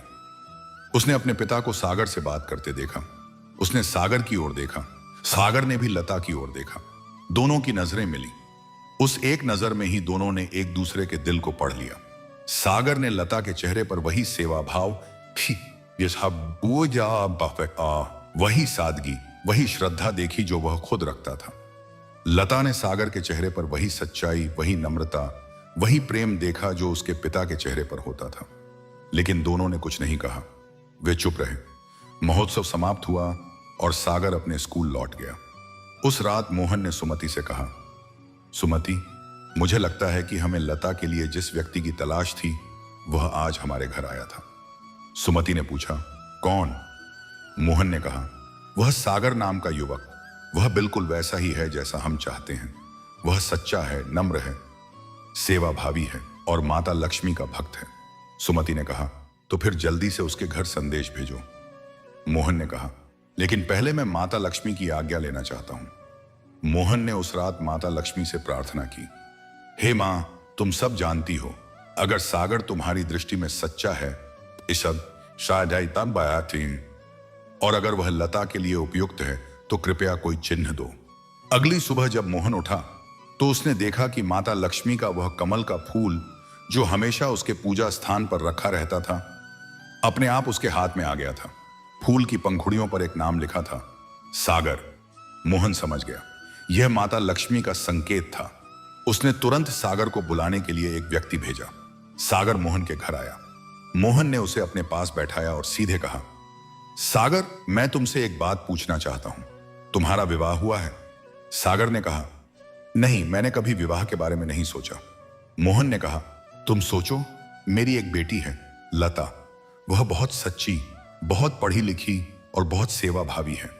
मैं चाहता हूं कि तुम उससे विवाह करो। सागर चौंक गया। उसने कहा, मोहन जी, मैं तो बहुत गरीब हूं। मेरे पास अपना घर भी नहीं है। मैं स्कूल में ही रहता हूं। मैं आपकी बेटी को क्या दूंगा? मोहन ने कहा, मुझे तुमसे कुछ नहीं चाहिए। मुझे तो बस एक सच्चा दामाद चाहिए और तुम वही हो। माता लक्ष्मी ने स्वयं तुम्हारा नाम इस फूल पर लिखा है। यह उनकी इच्छा है। सागर ने फूल को देखा। उसकी आंखों में आंसू आ गए। उसने कहा, मोहन जी, मैं इस योग्य नहीं हूं, लेकिन अगर माता लक्ष्मी की यही इच्छा है तो मैं उनकी आज्ञा का पालन करूंगा। विवाह की तैयारियां होने लगी। पूरे गांव में खुशी थी, लेकिन लता के मन में एक प्रश्न था। वह सागर से मिली और उसने पूछा, सागर, क्या तुम माता लक्ष्मी की पूजा करते हो? सागर ने कहा, हां, रोज। लता ने पूछा, कैसे? सागर ने कहा, मैं सुबह उठकर सबसे पहले अपने मन में माता लक्ष्मी का ध्यान करता हूं। फिर मैं अपने स्कूल जाता हूं और वहां के बच्चों को पढ़ाता हूं। मैं उन बच्चों में माता लक्ष्मी का रूप देखता हूं। जब वे मुझे सर कहते हैं तो मुझे लगता है मानो माता लक्ष्मी मुझे बुला रही हैं।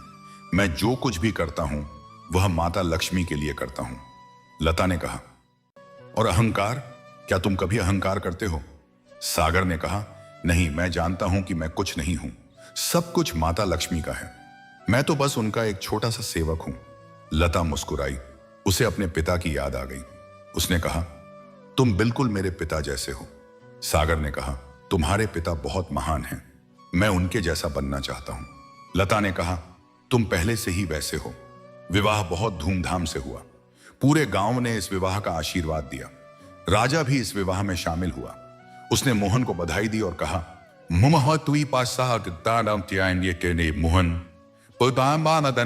मोहन, तुमने सच्चे भक्त की पहचान कर ली। तुम्हारी बेटी को ऐसा पति मिला है जो दुर्लभ है। विवाह के बाद लता और सागर ने मिलकर काम करना शुरू किया। सागर के स्कूल को लता और बड़ा करना चाहती थी। उसने अपने पिता से कहा, पिताजी, हम इस स्कूल को और बड़ा बनाएंगे। हम इसमें एक मेडिकल विंग भी खोलेंगे जहां गरीब मरीजों का मुफ्त इलाज होगा। मोहन ने कहा, बेटा मैं तुम्हारे साथ हूं, तुम जो चाहो करो। मोहन ने अपना बहुत सारा धन इस स्कूल और अस्पताल में लगा दिया।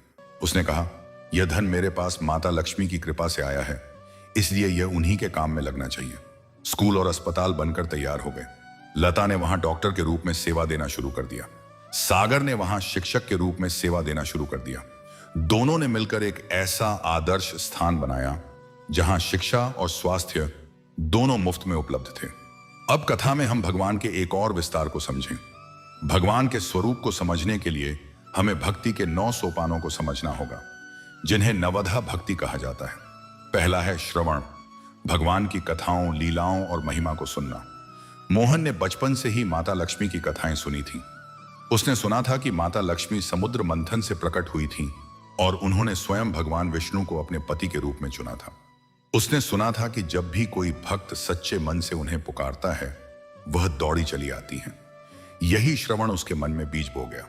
दूसरा है कीर्तन, भगवान के नाम और गुणों का गान अहित करना। मोहन प्रतिदिन माता लक्ष्मी के भजन गाता था। वह गाता, जय लक्ष्मी माता, मैया जय लक्ष्मी माता, तुमको निसदिन सेवत, हरि विष्णु विधाता। उसके गीत सुनकर पूरा वातावरण भक्तिमय हो जाता था। तीसरा है स्मरण, अडवाम आमाजताम अपंथम, भगवान का निरंतर स्मरण करना। मोहन हर पल माता लक्ष्मी का नाम लेता था। चाहे वह खेत में काम कर रहा हो, चाहे बाजार जा रहा हो, चाहे सो रहा हो, उसके मन में बस एक ही नाम बसता था, लक्ष्मी।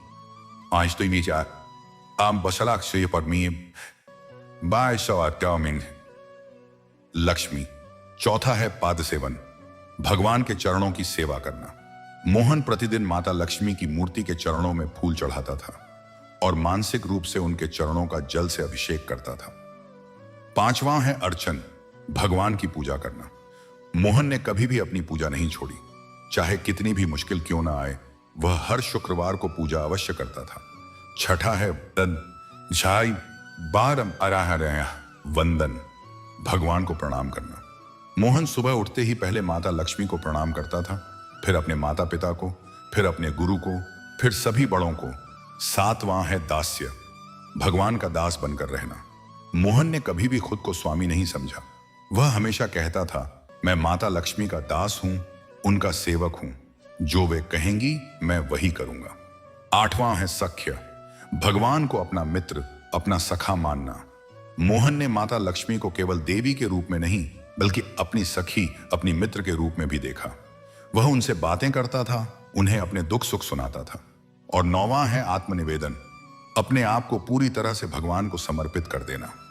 मोहन ने अंततः अपना सब कुछ माता लक्ष्मी को समर्पित कर दिया।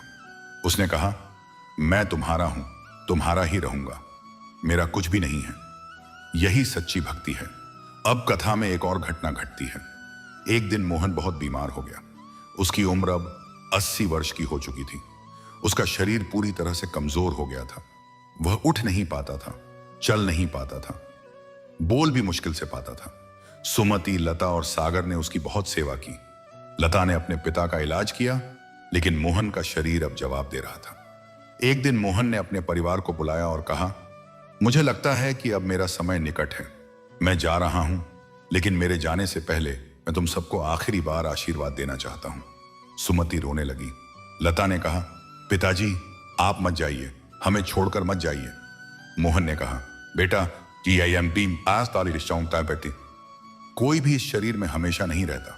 जब माता लक्ष्मी बुलाएंगी तो मुझे जाना ही होगा, लेकिन मैं तुमसे वादा करता हूं कि मैं तुम्हारे पास हमेशा रहूंगा। मैं उस कमल के फूल के रूप में रहूंगा जो तुम्हारे पूजा स्थान पर रखा है। जब भी तुम उस फूल को देखोगे, समझ लेना कि मैं वहीं हूं। उस रात मोहन ने माता लक्ष्मी से प्रार्थना की, हे मां, अब मैं तुम्हारे पास आ रहा हूं। मेरा यह जीवन सफल रहा क्योंकि तुमने मुझे अपना दर्शन दिया। अब मुझे अपने चरणों में स्थान दो। सुबह जब लता उठी तो उसने देखा कि उसके पिता की आंखें बंद थीं। उनके चेहरे पर एक अद्भुत मुस्कान थी और उनके हाथ में माता लक्ष्मी का वह कमल का फूल था।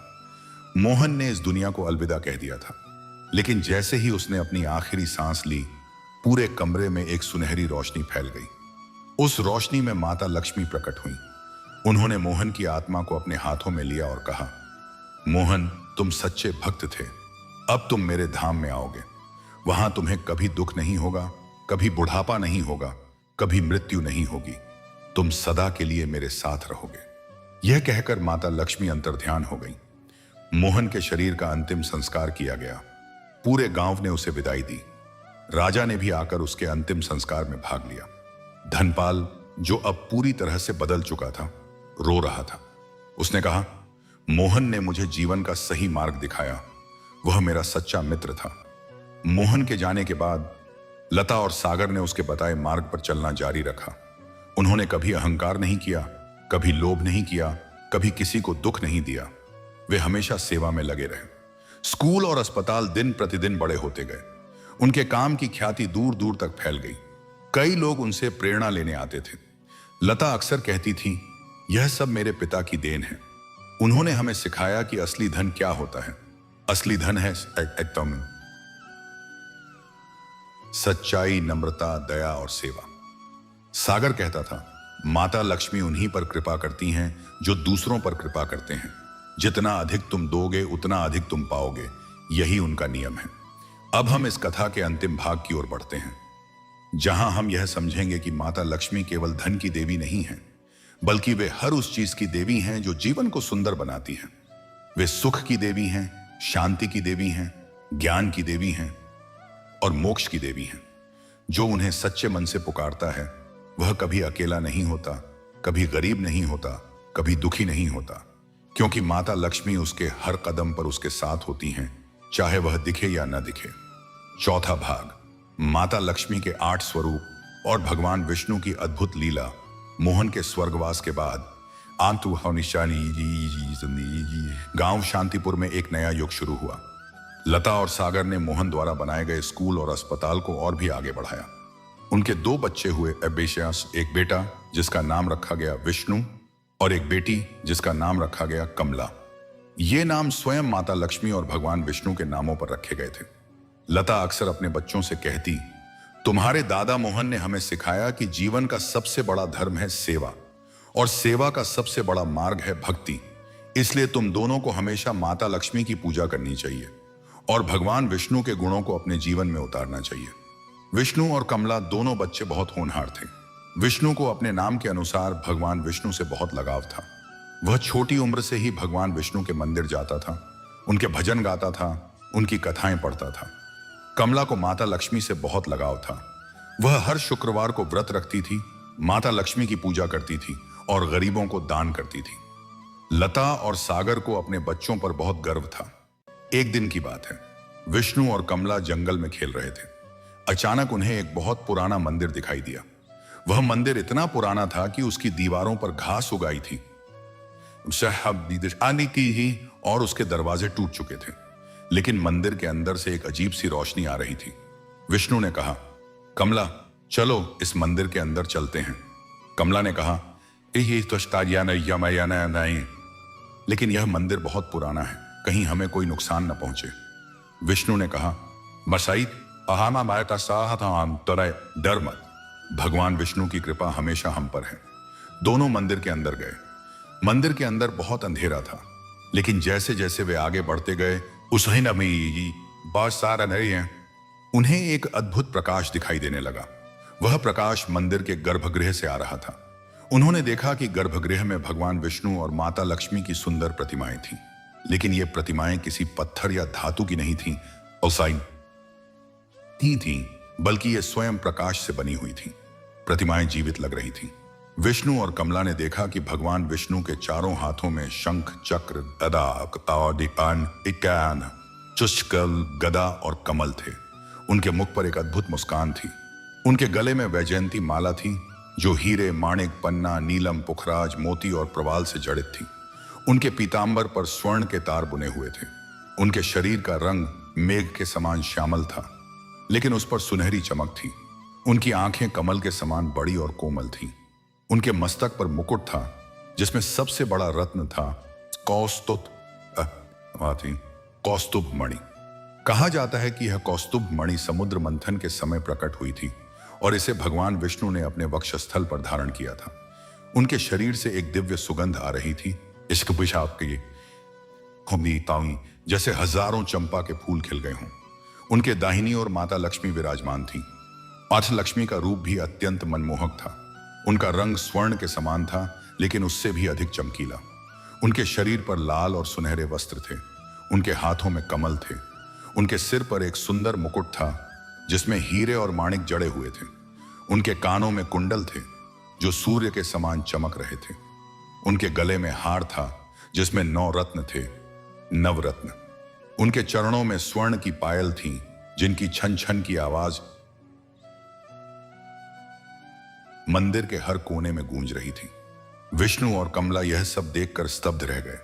उन्होंने देखा कि माता लक्ष्मी और भगवान विष्णु की प्रतिमाओं के सामने एक दीपक जल रहा था जो बिना तेल के लगातार जल रहा था।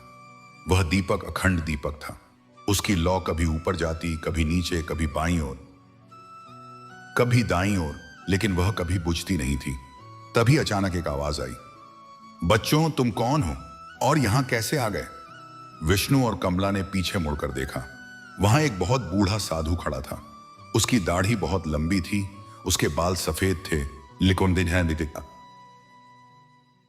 लेकिन उसकी आंखों में एक अद्भुत चमक थी। साधु ने कहा, मैं इस मंदिर का पुजारी हूं। यह मंदिर हजारों साल पुराना है। मैं यहां अकेला रहता हूं और भगवान विष्णु और माता लक्ष्मी की सेवा करता हूं। तुम दोनों यहां कैसे आए? विष्णु ने साधु को प्रणाम किया और कहा,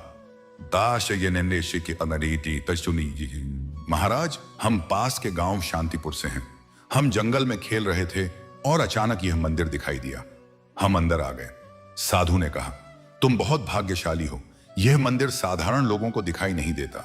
यह केवल उन्हीं को दिखाई देता है जिनके भाग्य में माता लक्ष्मी और भगवान विष्णु की विशेष कृपा होती है। बताओ, तुम्हारे माता पिता कौन हैं? कमला ने कहा, हमारे पिता का नाम सागर है और माता का नाम लता है। हमारे दादा का नाम मोहन था जो माता लक्ष्मी के परम भक्त थे। यह सुनते ही साधु की आंखें चमक उठी। उसने कहा, मोहन? वही मोहन जिसे माता लक्ष्मी ने स्वयं दर्शन दिए थे? विष्णु ने कहा, हाँ महाराज, वही। साधु ने कहा, बच्चों, तुम्हारे दादा बहुत महान थे। मैंने उनके बारे में सुना है।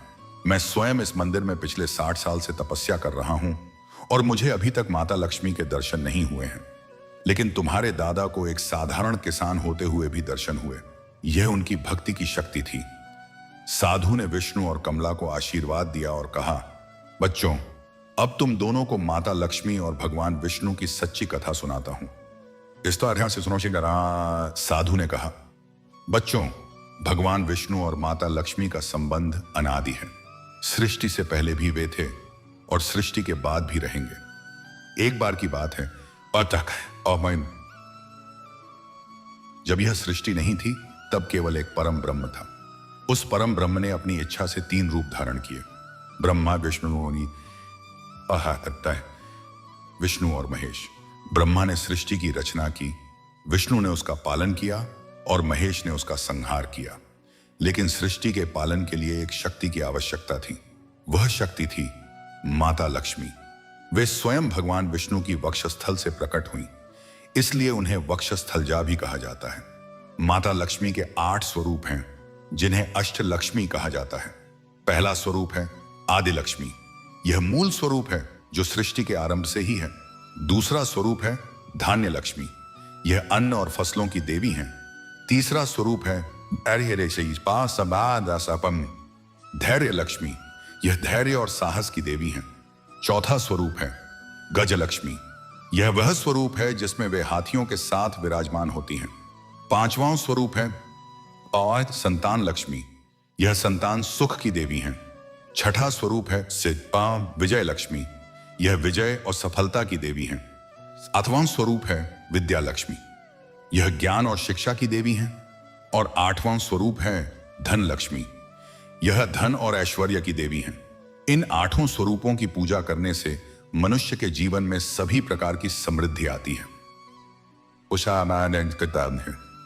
विष्णु ने पूछा, महाराज, हम केवल धन लक्ष्मी की ही पूजा क्यों करते हैं, बाकी स्वरूपों की क्यों नहीं?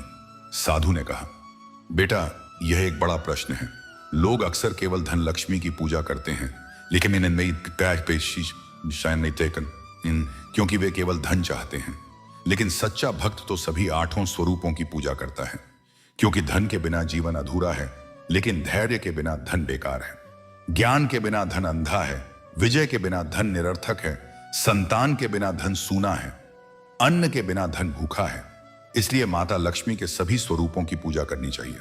कमला ने पूछा, महाराज, हमें यह कैसे पता चलेगा कि माता लक्ष्मी हम पर प्रसन्न है? साधु ने कहा, बेटी, जब माता लक्ष्मी प्रसन्न होती हैं होती हैं तो उनके प्रसन्न होने के कई चिन्ह होते हैं। पहला चिन्ह, तुम्हारे मन में शांति आती है। दूसरा चिन्ह, तुम्हारे घर में अन्न की कमी नहीं होती। तीसरा चिन्ह, तुम्हारे बच्चे सुखी रहते हैं। चौथा चिन्ह, तुम्हें अच्छे लोगों का साथ मिलता है। पांचवां चिन्ह, तुम्हारे मन में भगवान के प्रति श्रद्धा बढ़ती है। और सबसे बड़ा चिन्ह, तुम दूसरों की मदद करने के लिए प्रेरित होते हो। यदि तुम में ये सभी गुण हैं तो समझ लो कि माता लक्ष्मी तुम पर प्रसन्न है।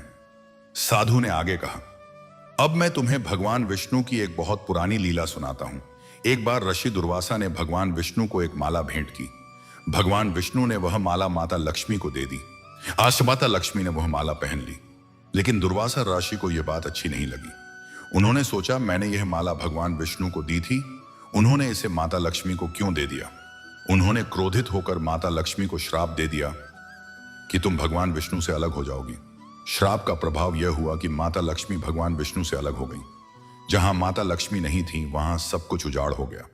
भगवान विष्णु के पास से उनकी सारी शक्ति चली गई। गई, वे दुर्बल हो गए। तब सभी देवताओं ने मिलकर माता लक्ष्मी को प्रसन्न करने का प्रयास किया। उन्होंने माता लक्ष्मी की स्तुति की, उनकी आराधना की। अंततः माता लक्ष्मी प्रसन्न हुई और भगवान विष्णु के पास वापस लौट आईं। जैसे ही वे लौटी, भगवान विष्णु फिर से शक्तिशाली हो गए और सारा ब्रह्मांड फिर से समृद्ध हो गया। इस लीला से यह शिक्षा मिलती है कि भगवान और उनकी शक्ति का कोई अलग अस्तित्व नहीं है। भगवान बिना शक्ति के अधूरे हैं और शक्ति बिना भगवान के। विष्णु और कमला यह कथा सुनकर बहुत प्रभावित हुए। उन्होंने साधु से कहा, महाराज, हमें भी माता लक्ष्मी और भगवान विष्णु की सेवा करनी है। हमें क्या करना चाहिए? साधु ने कहा, बच्चों, सबसे पहले तुम्हें यह समझना होगा कि सेवा का कोई छोटा या बड़ा रूप नहीं होता। एक छोटा सा दिया जलाना भी सेवा है, एक भूखे को रोटी खिलाना भी सेवा है, एक बीमार की सेवा करना भी सेवा है, एक बच्चे को पढ़ाना भी सेवा है। तुम जो भी करो वह माता लक्ष्मी और भगवान विष्णु को समर्पित कर दो। और याद रखो, कभी अहंकार मत करना। जिस दिन तुमने सोचा कि मैंने यह किया, मैंने वह किया, उसी दिन तुम सब कुछ खो दोगे। विष्णु और कमला उस मंदिर से वापस अपने घर लौट आए। उन्होंने अपने माता पिता को सब कुछ बताया। लता और सागर ने उनकी बातें सुनी और बहुत प्रसन्न हुए।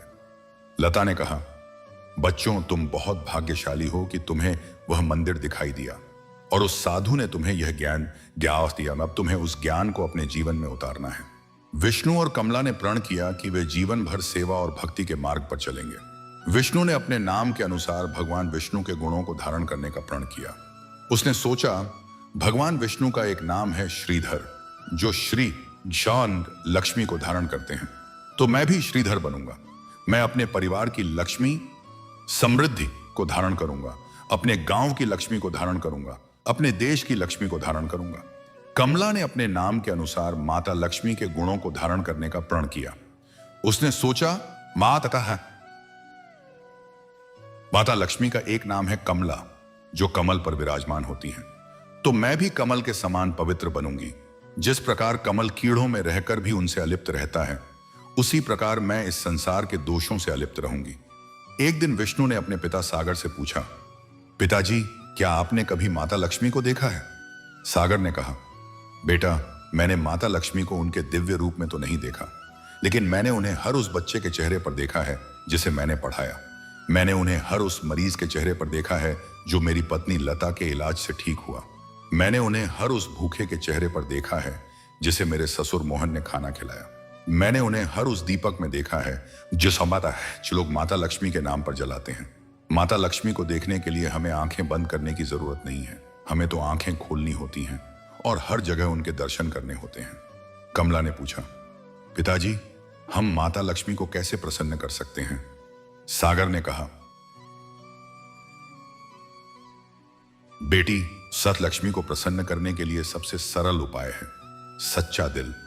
तुम चाहे लाखों रुपए का दान करो, लेकिन अगर तुम्हारा दिल सच्चा नहीं है तो वह दान व्यर्थ है। तुम चाहे सोने चांदी के फूल चढ़ाओ, लेकिन अगर तुम्हारे मन में श्रद्धा नहीं है तो वह पूजा व्यर्थ है। माता लक्ष्मी तो उसी की पूजा स्वीकार करती हैं जो उन्हें सच्चे मन से, बिना किसी लोभ के, बिना किसी स्वार्थ के पुकारता है। विष्णु ने कहा, पिताजी, मैंने एक कथा सुनी है कि माता लक्ष्मी का वास उन स्थानों में होता है जहां साफ सफाई होती है, जहां ईमानदारी होती है, जहां मेहनत होती है, जहां दान होता है। क्या यह सच है? सागर ने कहा, बिल्कुल सच है बेटा। माता लक्ष्मी को स्वच्छता बहुत प्रिय है, इसलिए जो लोग अपने घर और आसपास गंदगी रखते हैं उनके यहां माता लक्ष्मी नहीं आती। माता लक्ष्मी को ईमानदारी बहुत प्रिय है, इसलिए जो लोग झूठ बोलते हैं, चोरी करते हैं, धोखा देते हैं, उनके यहां माता लक्ष्मी नहीं टिकती। माता लक्ष्मी को मेहनत बहुत प्रिय है, इसलिए जो लोग आलसी होते हैं, कामचोर होते हैं, उनके यहां माता लक्ष्मी नहीं रहती। और माता लक्ष्मी को दान बहुत प्रिय है, इसलिए जो लोग कंजूस होते हैं, जो दूसरों को देने से डरते हैं, उनके यहां माता लक्ष्मी नहीं ठहरती। उस रात कमला को एक सपना आया। उसने सपने में देखा कि माता लक्ष्मी उसके सामने खड़ी हैं। माता लक्ष्मी का रूप अत्यंत दिव्य था। वे कमल के फूल पर विराजमान थीं। उनके हाथों में कमल थे और उनके दोनों ओर हाथी खड़े थे। माता लक्ष्मी ने कमला से कहा, बेटी कमला, मैं तुमसे बहुत प्रसन्न हूं। तुमने मेरे नाम को सार्थक किया है। तुम कमल के समान पवित्र हो। मैं तुम्हें एक वरदान देना चाहती हूं। मांगो, तुम्हें क्या चाहिए? कमला ने माता लक्ष्मी के चरण छुए और कहा, हे मां, मुझे कुछ नहीं चाहिए। मैं तो बस तुम्हारी सेवा करना चाहती हूँ। मैं चाहती हूँ कि मेरे गांव के हर व्यक्ति के पास खाने को अन्न हो, पीने को पानी हो, पहनने को कपड़ा हो, रहने को घर हो। मैं चाहती हूँ कि कोई भूखा न सोए, कोई बीमार न रहे, कोई अशिक्षित न रहे। यही मेरी इच्छा है। माता लक्ष्मी ने कमला के सिर पर हाथ रखा और कहा, बेटी, तुम्हारी इच्छा पूरी होगी, लेकिन याद रखना, यह काम तुम्हें अकेले नहीं करना है। तुम्हारे भाई विष्णु, तुम्हारे माता पिता और तुम्हारे दादा मोहन की आत्मा तुम्हारे साथ है, और मैं भी तुम्हारे साथ हूं। बस मुझे याद रखना और मेरा नाम लेना। मैं हर कदम पर तुम्हारी रक्षा करूंगी। इतना कहकर माता लक्ष्मी अंतर्ध्यान हो गई। कमला की नींद खुल गई। वह तुरंत उठी और अपने भाई विष्णु के पास गई। उसने सारा सपना सुनाया। विष्णु ने कहा, यह कोई साधारण सपना नहीं है। यह माता लक्ष्मी का सीधा संदेश है। हमें अब और अधिक मेहनत करनी होगी। हमें अपने दादा के सपनों को साकार करना होगा। अगली सुबह विष्णु और कमला ने अपने माता पिता से आशीर्वाद लिया और गांव के हर घर में जाने लगे। वे हर घर गए, हर व्यक्ति से मिले, उनकी समस्याओं को समझा। उन्होंने देखा कि गांव में कई लोग अभी भी गरीब थे, कई लोग बीमार थे, कई बच्चे स्कूल नहीं जाते थे, कई बुजुर्ग अकेले थे। विष्णु ने एक योजना बनाई। उसने सोचा, हम गांव में एक बड़ा सामुदायिक केंद्र बनाएंगे। बाकी तमाम हर किसी को मुफ्त भोजन मिलेगा, मुफ्त इलाज मिलेगा, मुफ्त शिक्षा मिलेगी। उसने इसके लिए धन जुटाना शुरू कर दिया। उसने राजा से मदद मांगी। राजा ने तुरंत मदद का वादा किया। उसने धनपाल से मदद मांगी। धनपाल ने अपनी पूरी संपत्ति का एक बड़ा हिस्सा दे दिया। उसने गांव के अन्य लोगों से भी मदद मांगी। सभी ने उसका साथ दिया। कुछ ही महीनों में वह सामुदायिक केंद्र बनकर तैयार हो गया। उसका नाम रखा गया मोहन भवन, उनके दादा के नाम पर। मोहन भवन में हर दिन सैकड़ों लोग आते थे। वहां भोजन की व्यवस्था थी, दवाई की व्यवस्था थी, पढ़ाई की व्यवस्था थी, और सबसे बढ़कर वहां माता लक्ष्मी की पूजा की व्यवस्था थी। हर शुक्रवार को वहां भजन कीर्तन होता था, कथा होती थी और प्रसाद वितरित किया जाता था। कथा के इस भाग में हम भगवान विष्णु के 10 अवतारों का संक्षिप्त वर्णन करेंगे। ताकि भक्त समझ सकें कि भगवान ने समय समय पर धर्म की स्थापना के लिए किस प्रकार अवतार लिया। पहला अवतार, मत्स्य अवतार। जब एक राक्षस ने वेदों को चुरा लिया और समुद्र में छिपा दिया, तब भगवान विष्णु ने मछली का रूप धारण किया और वेदों को वापस लाया। दूसरा अवतार, कूर्म अवतार। जब देवताओं और असुरों ने समुद्र मंथन किया, तब मंदराचल पर्वत को स्थिर रखने के लिए भगवान विष्णु ने कछुए का रूप धारण किया। तीसरा अवतार, वराह अवतार। जब हिरण्याक्ष नामक राक्षस ने पृथ्वी को समुद्र में छिपा दिया, तब भगवान विष्णु ने सुअर का रूप धारण किया और पृथ्वी को बाहर निकाला। चौथा अवतार नरसिंह अवतार। जब हिरण्यकश्यप नामक राक्षस ने अपने भक्त पुत्र प्रहलाद को मारने का प्रयास किया, तब भगवान विष्णु ने आधा मनुष्य आधा सिंह का रूप धारण किया और हिरण्यकश्यप का वध किया। पांचवां अवतार वामन अवतार। जब राजा बलि ने सारे लोगों को जीत लिया, तब भगवान विष्णु ने बौने ब्राह्मण का रूप धारण किया और बलि से 3 पग भूमि दान में मांगी। मांगी और फिर तीनों लोगों को माप लिया। छठा अवतार परशुराम अवतार। जब क्षत्रिय राजाओं ने अत्याचार किए, तब भगवान विष्णु ने परशुराम का रूप धारण किया और उन अत्याचारियों का संहार किया। सातवां अवतार श्री राम अवतार। जब रावण ने सीता का हरण किया, तब भगवान विष्णु ने राम का रूप धारण किया और रावण का वध किया और धर्म की स्थापना की। आठवां अवतार श्री कृष्ण अवतार।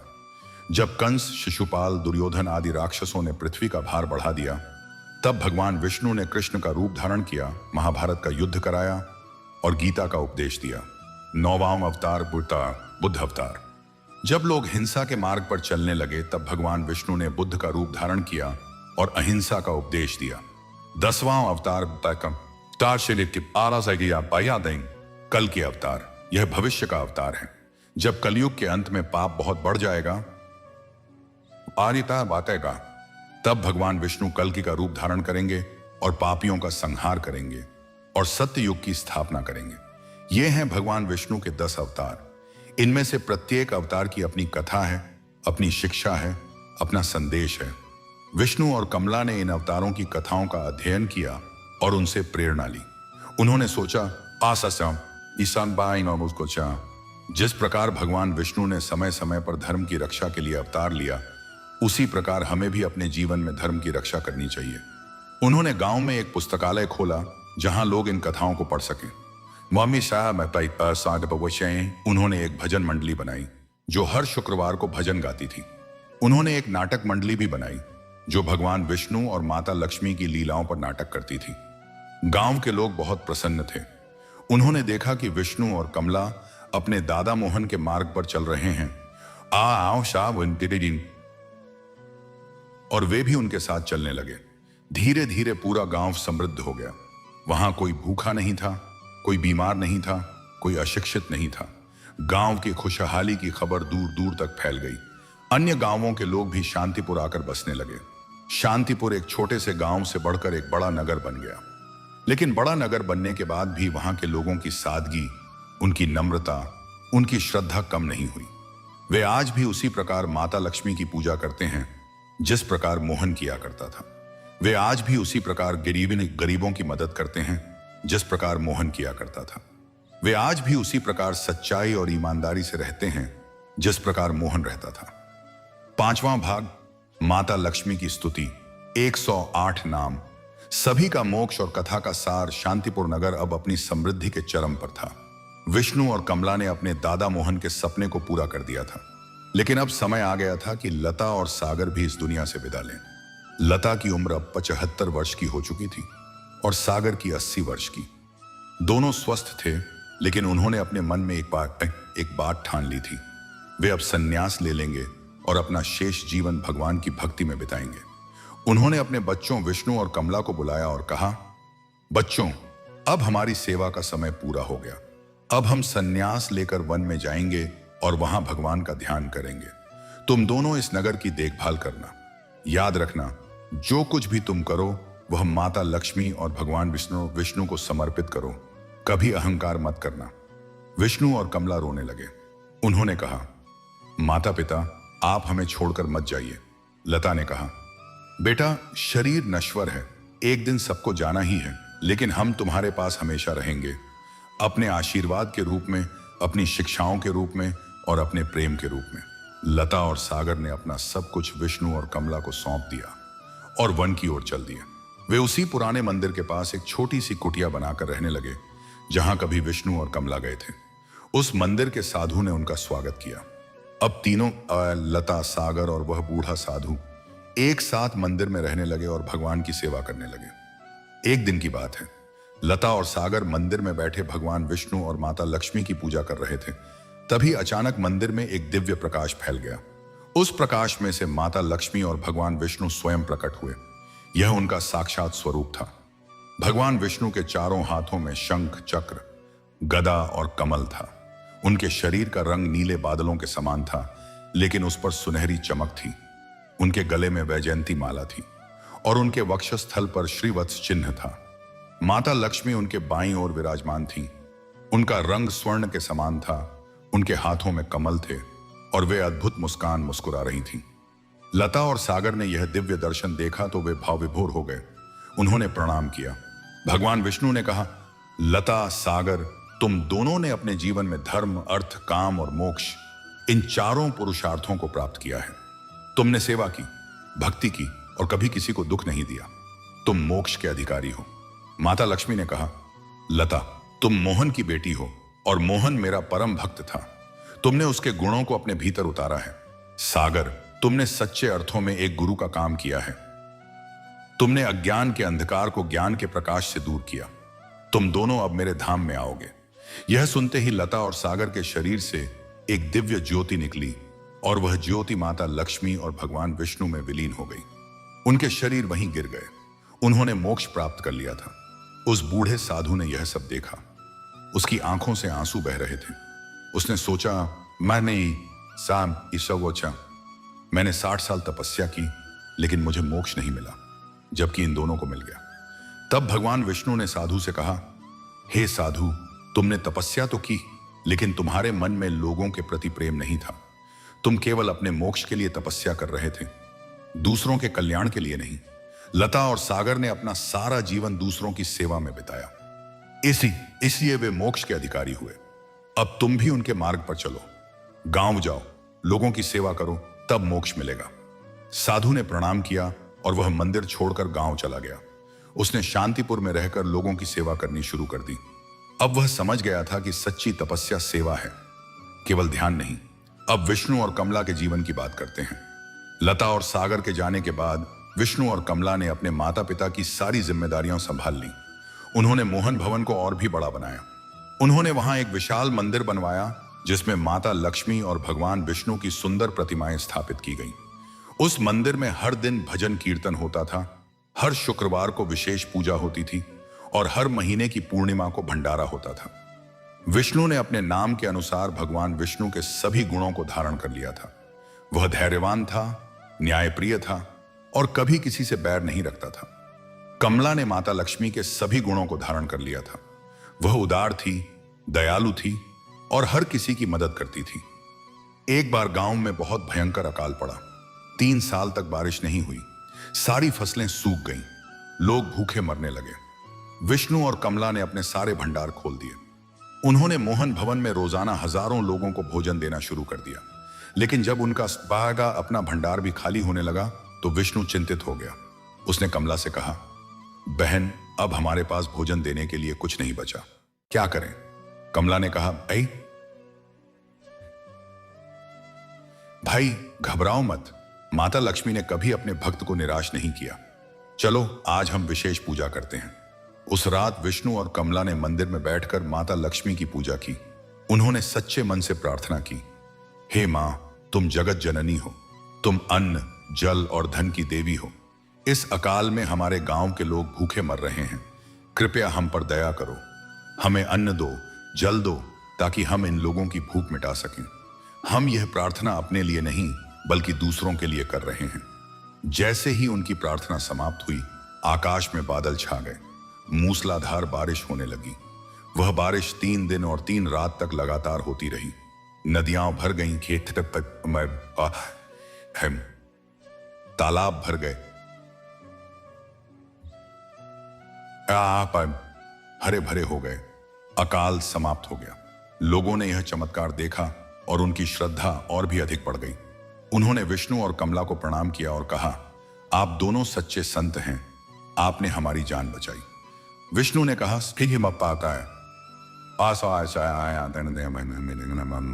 हमने कुछ नहीं किया, यह सब माता लक्ष्मी की कृपा है, उन्हीं को प्रणाम करो। उस दिन के बाद से शांतिपुर में कभी अकाल नहीं पड़ा। वहां हमेशा समृद्धि बनी रही।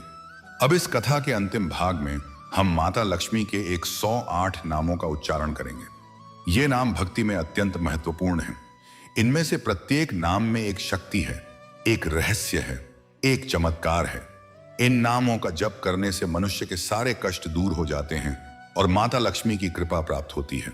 ये नाम है एयूएम प्रकृत्याय नमः, एयूएम विकृत्याय नमः, एयूएम विद्याय नमः, एयूएम सर्वभूत हित प्रदाय नमः, एयूएम श्रद्धाय नमः, एयूएम विभूत्याय नमः, एयूएम सुरभ्य नमः, एयूएम परमात्मिकाय नमः, एयूएम वाचे नमः, एयूएम पद्मालयाय नमः, एयूएम पद्माय नमः, एयूएम शुचय नमः, एयूएम स्वाहाय नमः, एयूएम स्वधाय नमः, एयूएम सुधाय नमः, एयूएम धन्याय नमः, एयूएम हिरण्मय्य नमः, एयूएम लक्ष्म्य नमः, एयूएम नित्यपुष्टाय नमः, एयूएम विभावर्य नमः, एयूएम आदित्याय नमः, एयूएम दित्याय नमः, एयूएम दीप्ताय नमः, एयूएम वसुधाय नमः, एयूएम वसुधारिण्य नमः, एयूएम कमलाय नमः, एयूएम कांताय नमः, एयूएम कामाक्ष्य नमः, एयूएम कामदाय नमः, एयूएम कमलवासिन्य नमः, एयूएम कमलेश्वर्य नमः, एयूएम कमलालयाय नमः, एयूएम कमलाक्ष्य नमः,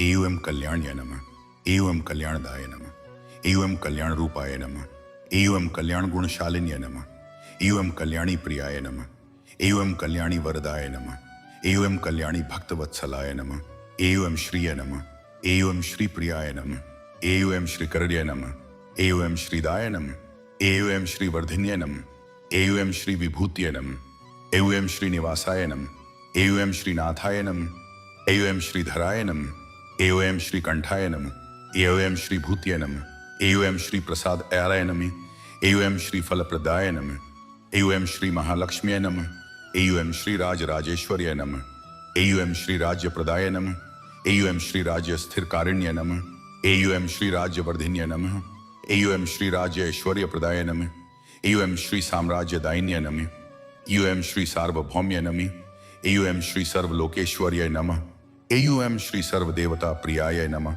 एयूएम श्री सर्वदेव नमस्कृताय नमः, एयूएम श्री सर्वदेव वंदिताय नमः, एयूएम श्री सर्वदेव सेविताय नमः, एयूएम श्री सर्वदेव आराधिताय नमः, एयूएम श्री सर्वदेव स्तुताय नमः, एयूएम श्री सर्वदेव प्रसादिताय नमः, एयूएम श्री सर्वदेव प्रसन्नाय नमः, एयूएम श्री सर्वदेव प्रियकर्य नमः, यूएम श्री सर्वदेव प्रियंकर्य नमः, एयूएम श्री सर्वदेव रूपाय नमः, एयूएम श्री सर्वदेव मह्य नमः, एयूएम श्री सर्वदेव आत्मिकाय नमः, एयूएम श्री सर्वदेव शक्त्य नमः, एयूएम श्री सर्वदेव शरीरिण्य नमः, एयूएम श्री सर्वदेव हृदयाय नमः, एयूएम श्री सर्वदेव अंतरात्मने नमः, एयूएम श्री सर्वदेव स्वरूपिण्य नमः, एयूएम श्री सर्वदेव निवासिन्य नमः, एयूएम श्री सर्वदेव आलयाय नमः, एयूएम श्री सर्वदेव गृहाय नमः, एयूएम श्री सर्वदेव पुर्य नमः, एयूएम श्री सर्वदेव नगर्य नमः, एयूएम श्री सर्वदेव निकेतनाय नमः, एयूएम श्री सर्वदेव मंदिराय नमः, एयूएम श्री सर्वदेव स्थानाय नमः, एयूएम श्री सर्वदेव सद्मने नमः, एयूएम श्री सर्वदेव धामने नमः, एयूएम श्री सर्वदेव धाम रूपिण्यय नमः, एयूएम श्री सर्वदेव धाम वासिन्याय नमः, एयूएम श्री सर्वदेव धाम प्रियाय नमः, एयूएम श्री सर्वदेव धाम दाय नमः, एयूएम श्री सर्वदेव धाम स्थिताय नमः, एयूएम श्री सर्वदेव धाम स्थिराय नमः, एयूएम श्री सर्वदेव धाम शालिन्याय नमः, एयूएम श्री सर्वदेव धाम सुंदर्य नमः, एयूएम श्री सर्वदेव धाम मनोहराय नमः, एयूएम श्री सर्वदेव धाम चमत्कारिण्य नमः, एयूएम श्री सर्वदेव धाम चंद्रिकाय नमः, एयूएम श्री सर्वदेव धाम दीपिकाय नमः, एयूएम श्री सर्वदेव धाम ज्योत्स्नाय नमः, एयूएम श्री सर्वदेव धाम किरणाय नमः, एयूएम श्री सर्वदेव धाम रश्मय नमः, एयूएम श्री सर्वदेव धाम प्रकाशाय नमः, एयूएम श्री सर्वदेव धाम प्रभाय नमः, एयूएम श्री सर्वदेव धाम तेजसे नमः,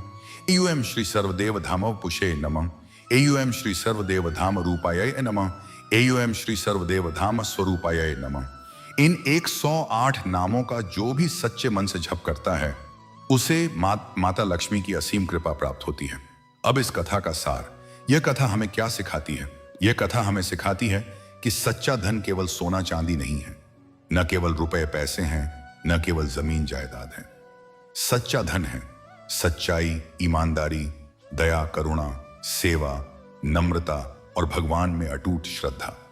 यह कथा हमें सिखाती है कि अहंकार सबसे बड़ा शत्रु है।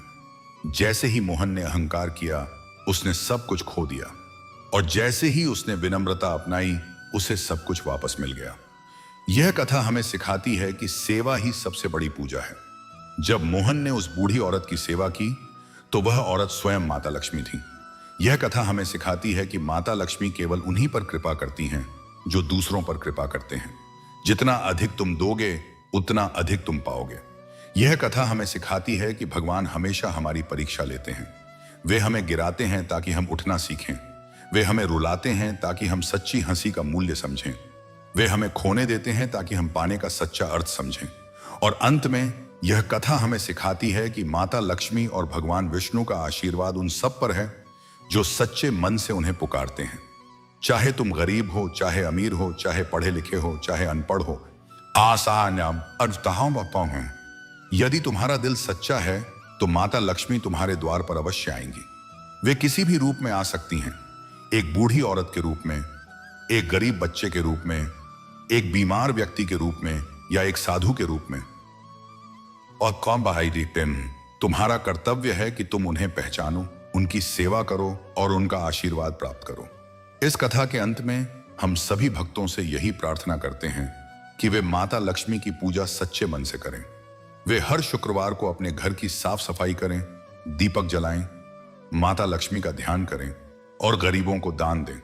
वे कभी अहंकार ना करें, कभी लोभ ना करें, कभी ईर्ष्या ना करें। वे हमेशा सच बोलें, हमेशा ईमानदार रहें, हमेशा दूसरों की मदद करें। तभी माता लक्ष्मी उन पर प्रसन्न होंगी और उनके जीवन में सुख, शांति और समृद्धि का वास होगा। और अंत में इस कथा को सुनने वाले सभी भक्तों को माता लक्ष्मी और भगवान विष्णु का असीम आशीर्वाद प्राप्त हो। उनके सभी दुख दूर हों, उनके सभी कष्ट मिटें, उनके घर में अन्न, धन और सुख की कोई कमी न हो। जय माता लक्ष्मी, जय श्री विष्णु, जय श्री हरि।